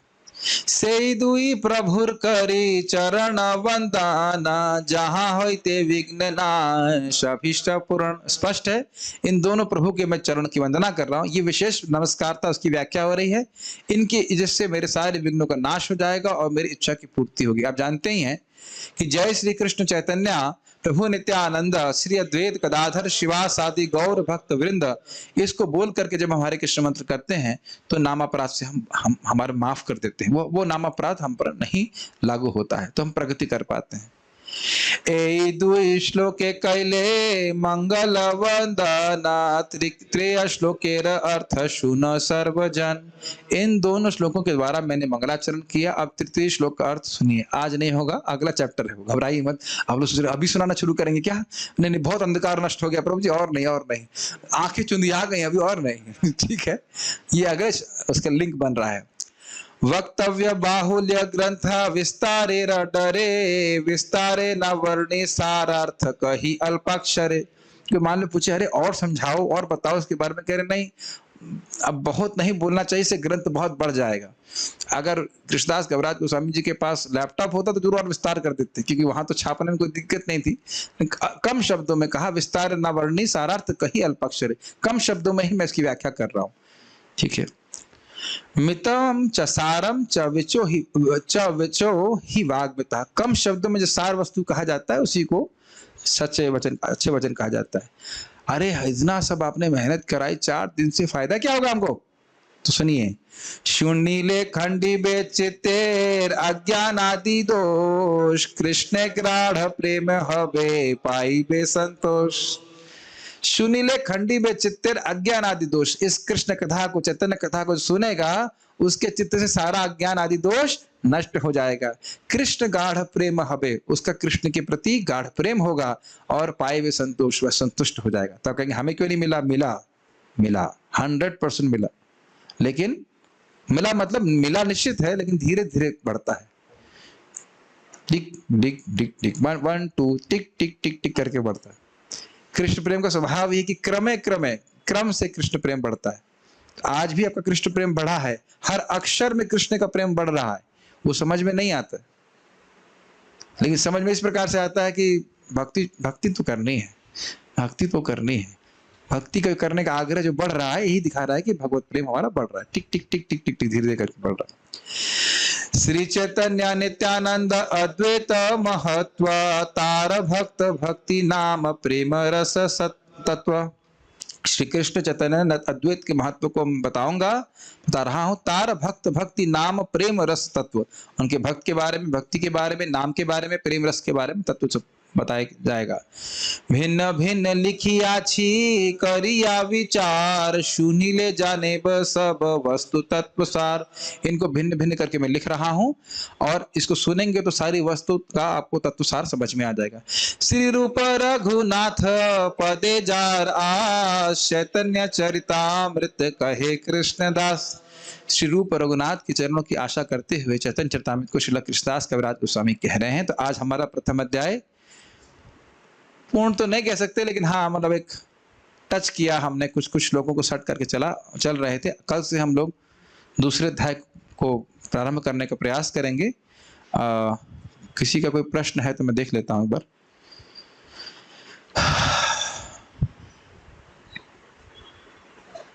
समझ आ रहा है? ठीक है, थैंक यू। हरे कृष्ण मंत्र के कारण ही हम ये क्लास समझ पा रहे हैं, जिसमें फिलॉसफी आपकी बताई जा रही है। हाँ यही, हरे कृष्ण नहीं करेंगे तो कुछ समझ में नहीं आएगा। श्लोक तो बहुत सुंदर है, लेकिन जब आप सुनाते हैं तो बहुत अच्छा लगता है। अच्छा हुआ ये नहीं बोला कि श्लोक तो बहुत सुंदर है, लेकिन आपकी व्याख्या तो बादल की तरह जो पूरा ढक दे रही है। Thank you for this comment. Nityananda Mahaprabhu से प्रार्थना कैसे करें प्रभु जी? मैं इसको प्रैक्टिकल एग्जैक्ट प्रार्थना बताऊंगा अगले संडे क्लास में भरतपुर करने वाले, वहां से व्याख्या होगी कि मदाही ने क्या प्रार्थना करी थी नित्यानंद प्रभु से। लेकिन नित्यानंद प्रभु की आज्ञा बड़ी सुंदर है। धर्म पथ गिया और लहो हरि नाम परित्राण से करके अंत तक कहते हैं तुम धर्म के पथ पे चलो और हरे कृष्ण मंत्र करो, तब तुम दूसरों का उद्धार कर पाओगे। और प्रभुपाद ने क्या कहा? 16 माला जप करो और 4 नियम का पालन करो। सेम इंस्ट्रक्शन, हरे कृष्ण मंत्र करो और तुम 4 नियमों का पालन करो। धर्म से पथ से हटो नहीं, तो तुम प्रीचिंग करोगे तुम्हारी इफेक्टिव हो जाएगी बात। तो अभी नित्यानंद प्रभु से प्रार्थना तो बहुत सिंपल है, किसी से भी यही प्रार्थना करना चाहिए। प्रेम बिना व्यर्थ मोरा दरिद्र जीवाना, दास करे वेतन मोरा दिया प्रेम धन। बिना प्रेम के नित्यानंद प्रभु मेरा बहुत बहुत गरीब हूँ, बहुत गरीब हूँ, बहुत दुखी हूँ, प्लीज थोड़ा सा तो प्रेम दे दीजिए, little bit, not too much. और आप जानते हैं कि 1 ड्रॉप कृष्ण प्रेम पूरे ब्रह्मांड पे भारी पड़ेगा, तो लिटिल बिटी मांगी वही बहुत है हमारे लिए। तो इतना मिलेगा कि आप दूसरों को बांटते बांटते परेशान हो जाएंगे। ठीक है, कह रहे हैं कि परंपरा में प्राप्त से हमें कृपा प्राप्त हो जाती है। हमें भी पागल की उपाधि मिलने लगी है। उपाधि नहीं है, वो आपका गुणगान है, वो गुणगान है। वो सोच रहे हैं कि आप लोग पागल हैं, तो उनको बोलिए अभी हम पूरे पागल नहीं हुए, पूरा कोर्स अभी कंप्लीट नहीं किया हमने। जब इतने पागल हो जाएं कि मालूम ही नहीं चले कि हरे कृष्ण करते हुए पागल की तरह घूमने लग जाए, तब मानिए कि हम परफेक्ट हुए। अभी तो हम लोग अनक्वालिफाइड पागल हैं, ये भागवत का सिद्धांत। एवं व्रता स्वप्रिय नाम कीर्त्या जातानुरागो धृतचित्त उच्यते हसति रोदति गायति उन्मादवत नृत्य लोक बाह्य। पागल की तरह नाच रहा है, गा रहा, तो अभी स्थिति नहीं आई है। भागवत सुनकर बेहोश तो कोई हो नहीं रहा है, मैं भी नहीं हो रहा हूं, तो अभी तो बहुत आगे, बहुत पागल होना है हमको, अभी तो बहुत पीछे है। ठीक है, यहाँ के लोग यही आशा लगा रहे हैं कि ये लोग कब हमारे जैसे होंगे, बिना भोग के खाना सबके लिए। पता नहीं क्या कहना चाहते हैं, नहीं समझ पाया। ठीक है, दंड आपने बताया कि वेद में धोखा दिया गया है, पर वेद को भगवान की वाणी कहा जाता है, तो कैसे समझें? ये मुझे पता था, ये बात प्रश्न आ जाएगा। देखिए, वेद में धोखा क्यों दिया जा रहा है? वैसे तो मैं कई बार समझा चुका हूं, मुझे पता था ये मैं कुछ बोला है, इसको ठीक से नहीं समझ पाए होंगे। देखिए, प्रायः सभी जीव भोग के लिए उत्सुक रहते हैं, उन्हें किसी की सुनना नहीं है। यह है बद्ध जीव का परिचय। हमें किसी की नहीं सुनना, हम अपने हिसाब से चलना चाहते हैं। अरे तुमको भोग चाहिए, वेद क्या बोल रहा है? इसको भोग चाहिए, भोग चाहिए, ठीक है, लेकिन उसे वह कृष्ण की तरफ लाना चाहते हैं, तो उसकी मनस्थिति को देखते हुए कहते हैं तुम्हें भोग चाहिए। अरे तो तुम ऐसे क्यों भोग कर रहे हो? धर्म करो, धर्म करोगे तुमको बहुत धन मिलेगा और उसके तुम्हें बहुत सारा भोग प्राप्त हो जाएगा। तो ये धोखा है ना, इससे जीव को तो सुख नहीं प्राप्त होगा ना। लेकिन जीव की मनस्थिति को देखते हुए बोल रहे कम से कम कुछ तो नियम पालन करे। समझ रहे हैं इस बात को? ये उसके परम कल्याण के लिए नहीं है। परम कल्याण के लिए क्या वस्तु है? अहेतु की अप्रतिहता ये नात्मा सुप्रसिद्धि, ये उसका परम श्रेय है। लेकिन वो करेगा नहीं, तुरंत स्वीकार नहीं कर सकता, इसलिए उसे कम से कम वैदिक फोल्ड में लाने के लिए, वैदिक आज्ञा को मानने के लिए रखा गया है कि हाँ तुम कुछ तो करो, कुछ नियम पालन करोगे, धीरे धीरे शुद्धिकरण होगा। जैसे अभी आप समझिए, महाराज जी उदाहरण दे रहे थे ना, परम पूज्य वृंदावन चंद महाराज की। एक महाराज जी हैं जिनकी उनकी वाणी को सुन करके बहुत से लोग वृंदावन में वास कर रहे हैं, वृंदावन की महिमा बता रहे हैं अपने प्रवचनों में। उनका ही शिष्य को बोले क्या कर रहे हो? कह रहे आजकल वृंदावन में लोग आते हैं, उनको दर्शन करा रहा हूं मैं। तो महाराज बोले किसी से सेटिंग कर लेना चाहिए, बातचीत कर लेनी चाहिए और अमेरिका की व्यवस्था कर लेते जाने की। तो कहीं महाराज जी अमेरिका जाने के लिए क्यों बोल रहे हैं? वो उसकी मनस्थिति को देखकर बोल रहे हैं। तो वो उसके सार्वकालिक लाभ के लिए नहीं, तात्कालिक बात है कि आप यहाँ ऐसा कुछ है तो उसकी पूछा पूर्ण हो, इसलिए ऐसा बोल रहा है। ठीक है, समझ में आया? धोखा क्यों दे रहे? धोखा नहीं दिया जा रहा है और धोखा दिया भी जा रहा है। अंततः का तो वेद उसको भगवान की तरफ लाना चाहते हैं, लेकिन वो ऐसे आएगा नहीं, तो कम से कम इसी प्रकार से लाया जाए। ये थी। क्या हमें पुनः पुण्य कर्म नहीं करने चाहिए? क्या पुण्य कर्मों को पुण्य कर्म करने के लिए नहीं करना चाहिए? ये बहुत गंभीर बात है। पुण्य कर्म को इसलिए नहीं करना चाहिए कि मुझे स्वर्ग की प्राप्ति होगी या मैं इस जगत में लाभ प्राप्त करूंगा, ये कभी नहीं करना चाहिए। आपने भागवत में सुना था ना, धर्मस्य ही अपवर्गस्य न अर्थ अर्थायोपकल्पते। धर्म का अनुशीलन कभी भी अर्थोपार्जन के लिए नहीं करना चाहिए, मुक्ति के लिए ही करना चाहिए। तो आप मान लीजिए कोई व्यक्ति बीमार है, आप उसको दवा देते हो तो इसलिए कि वो भगवान का अंश है, उससे भगवान संतुष्ट होंगे, ये ठीक है। लेकिन अगर आप कहें कि नहीं, अब इसको मुझे पुण्य मिलेगा, अब मुझे धन प्राप्त होगा, मैं स्वर्ग जाऊंगा, यह सब ठीक नहीं। ये भक्ति में बाधा बनाने वाले हैं। Make sense? यस, बहुत इंपॉर्टेंट बात है। हमें भगवान से रोज क्या प्रार्थना करनी चाहिए? तो बता ही दिया मैंने आपको। भाई हम भिखारी हैं, बहुत गरीब हैं, भगवान थोड़ा प्रेम दे दीजिए। ये एक प्रार्थना है, प्रार्थना है। तो ये सबसे, ये प्रार्थना स्वयं महाप्रभु करना है, तो यही आप प्रार्थना कीजिए। प्रेम के बिना मेरा जीवन व्यर्थ है।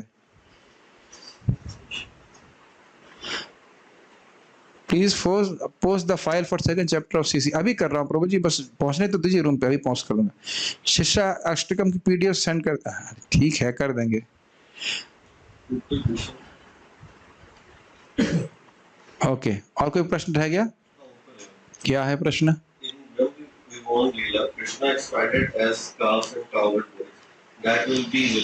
हाँ, ब्रह्म विमोहन लीला में कृष्ण ने अपने आप को बछड़ों के रूप में विस्तारित किया, तो क्या उन्हें विलास विस्तार कहेंगे? आप देखिए कि भगवान कृष्ण ने जब ब्रह्मा जी को दोबारा से अपना विष्णु स्वरूप दिखाया, तो वह विष्णु स्वरूप थे कि कृष्ण स्वरूप में दिखाया अपने आप को? क्या बोल रही, क्या कैसे दिखाया था? कुछ नहीं पढ़ रहे हैं सब, क्या बोला जाए, क्या डांट लगाई जाए आपको? कृष्णा लोग नहीं पढ़े हैं कभी, ब्रह्म विमोहन नहीं पढ़े हैं आप लोग? याद आ रहा फोटो प्रभात कैसे बनवाए हैं? कृष्ण हैं और अपने को विस्तारित कर रहे हैं, विभिन्न विष्णु स्वरूप में दिख रहे हैं। तो विष्णु स्वरूप कैसे होते हैं? चतुर्भुज। कृष्ण कैसे हैं? द्विभुज। तो कौन से विस्तार हुए? विलास विस्तार। समझ में आ गया? थोड़ा सा डांटना पड़ता है जस्ट याद करने के लिए। और कोई रह गया? क्या हमको जप करते समय रूप धारण करना चाहिए या फिर हरे कृष्ण मंत्र पे ही ध्यान के शब्द पे उच्चारण करना चाहिए? देखिए प्रभुपाद जी बड़ा स्पष्ट कह रहे हैं कि हमें हरे कृष्ण मंत्र की ध्वनि पे ही ध्यान केंद्रित करना चाहिए और इसी से भगवान का रूप अपने आप ही हृदय में स्फुरित होगा। अलग से आप अगर रूप ध्यान करने के लिए प्रभुपाद नहीं कह रहे हैं, लेकिन अगर आप रूप को भगवान को देख रहे हैं जब करते हो तो वो भी कोई इतना दिक्कत नहीं है। लेकिन प्रभुपाद जी ने हरे कृष्ण मंत्र को सुनने के लिए करने का है। हृदय साफ होगा तो भगवान अपने आप दिखने लग जाएंगे। ठीक है, okay. Why Gopiyan are the topmost among queens of Dwarka and Lakshmi? गोपियां सर्वश्रेष्ठ क्यों हैं? अध्याय 3 की प्रतीक्षा कीजिए तो उत्तर दिया जाएगा, वहां सब बातें आएंगी। ठीक है, कुछ बातें वहां पे जब आएंगी तो जब विस्तार में चर्चा होगी तो आप आसानी से समझ पाओगे। और मैं चाहता हूँ इन सब बातों को शास्त्र सामने रख करके बोला जाए, ताकि कभी कभी हम स्मृति से बोलते हैं तो कभी कभी कुछ में कुछ मिस्टेक हो जाती है और फिर हम इसको रिकॉर्ड कर रहे हैं तो लोग फिर उसी को रिपीट कर देंगे, तो वो मैं नहीं चाहता। जो सामने रहेगा श्रीमती राधा रानी सबसे महान क्यों है इत्यादि इत्यादि जो भी कुछ बातें हैं वो सब बातें आप दूसरे तीसरे अध्याय में समझेंगे, इस बात तीसरे चौथे अध्याय में समझेंगे। ठीक है, तो हम पारायण कर लेते हैं 14 श्लोकों का, उसके बाद फिर आप लोग को छोड़ देंगे, 5 मिनट लगेगा। बहुत बहुत धन्यवाद। माइक पे पूछिए अगर कुछ कहना चाहते हैं तो।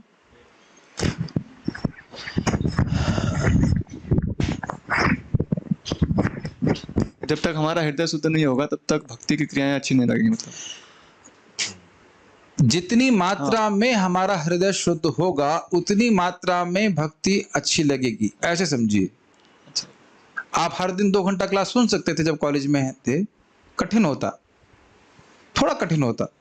अब तो आसान लगता है, नहीं कहेंगे प्रोजेक्ट भी और कठिन लगता है? नहीं, क्या उतना ही समझ में आता है जितना शुरुआत में क्लास में समझ में आता था?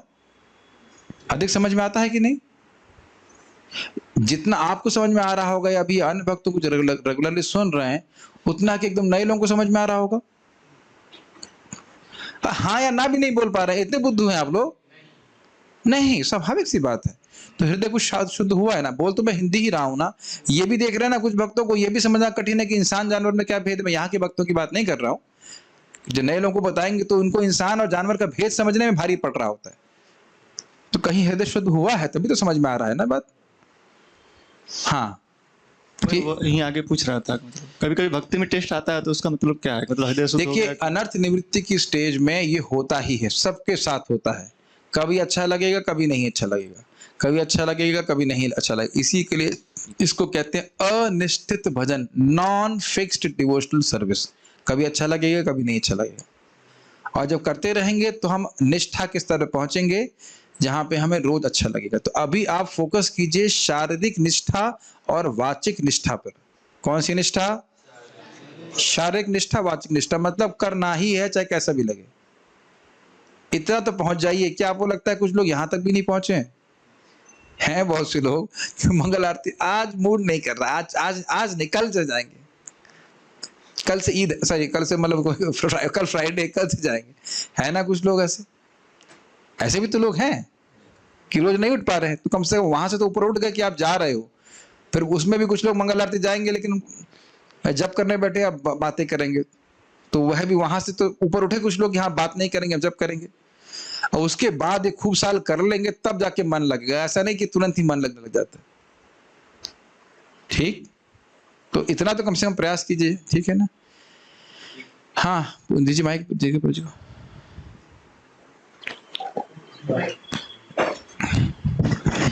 देखिए, जैसे अभी हम कभी कभी क्लास नहीं हो पाई बीच में, कभी नेट की वजह से, तो खराब लगता है ना। मतलब मेरे सामने बोल तो कम से कम खराब लगता है। हाँ खराब लगता है, खराब लगता है। हाँ मेरे को बहुत खराब लगता है। एक बार नेट खराब हो गया था, मैंने इंटरनेट वाले को इतना डांटा, पूरी शक्ति लगा दी डांटने में। मैंने कहा पागल कहीं कि तुम्हारा नेट अभी खराब होना था। तो कथा सुनना अच्छा लगता है ना। यू फील, जब आप कथा सुनते हैं एनलाइवमेंट हो जाते हैं। This is very nice. हाँ जी, मान कर लीजिए mic. Thank you for today's class. अभी क्वेश्चन है कि जब करते टाइम अगर ध्यान करते हैं भगवान का, अब वो प्रश्न आप व्यक्तिगत रूप से कीजिएगा, क्योंकि ये क्लास के संबंधित प्रश्न नहीं है, हम आप अगले से पूछ लेंगे। अभी हम लोग पारायण कर लेते हैं और फिर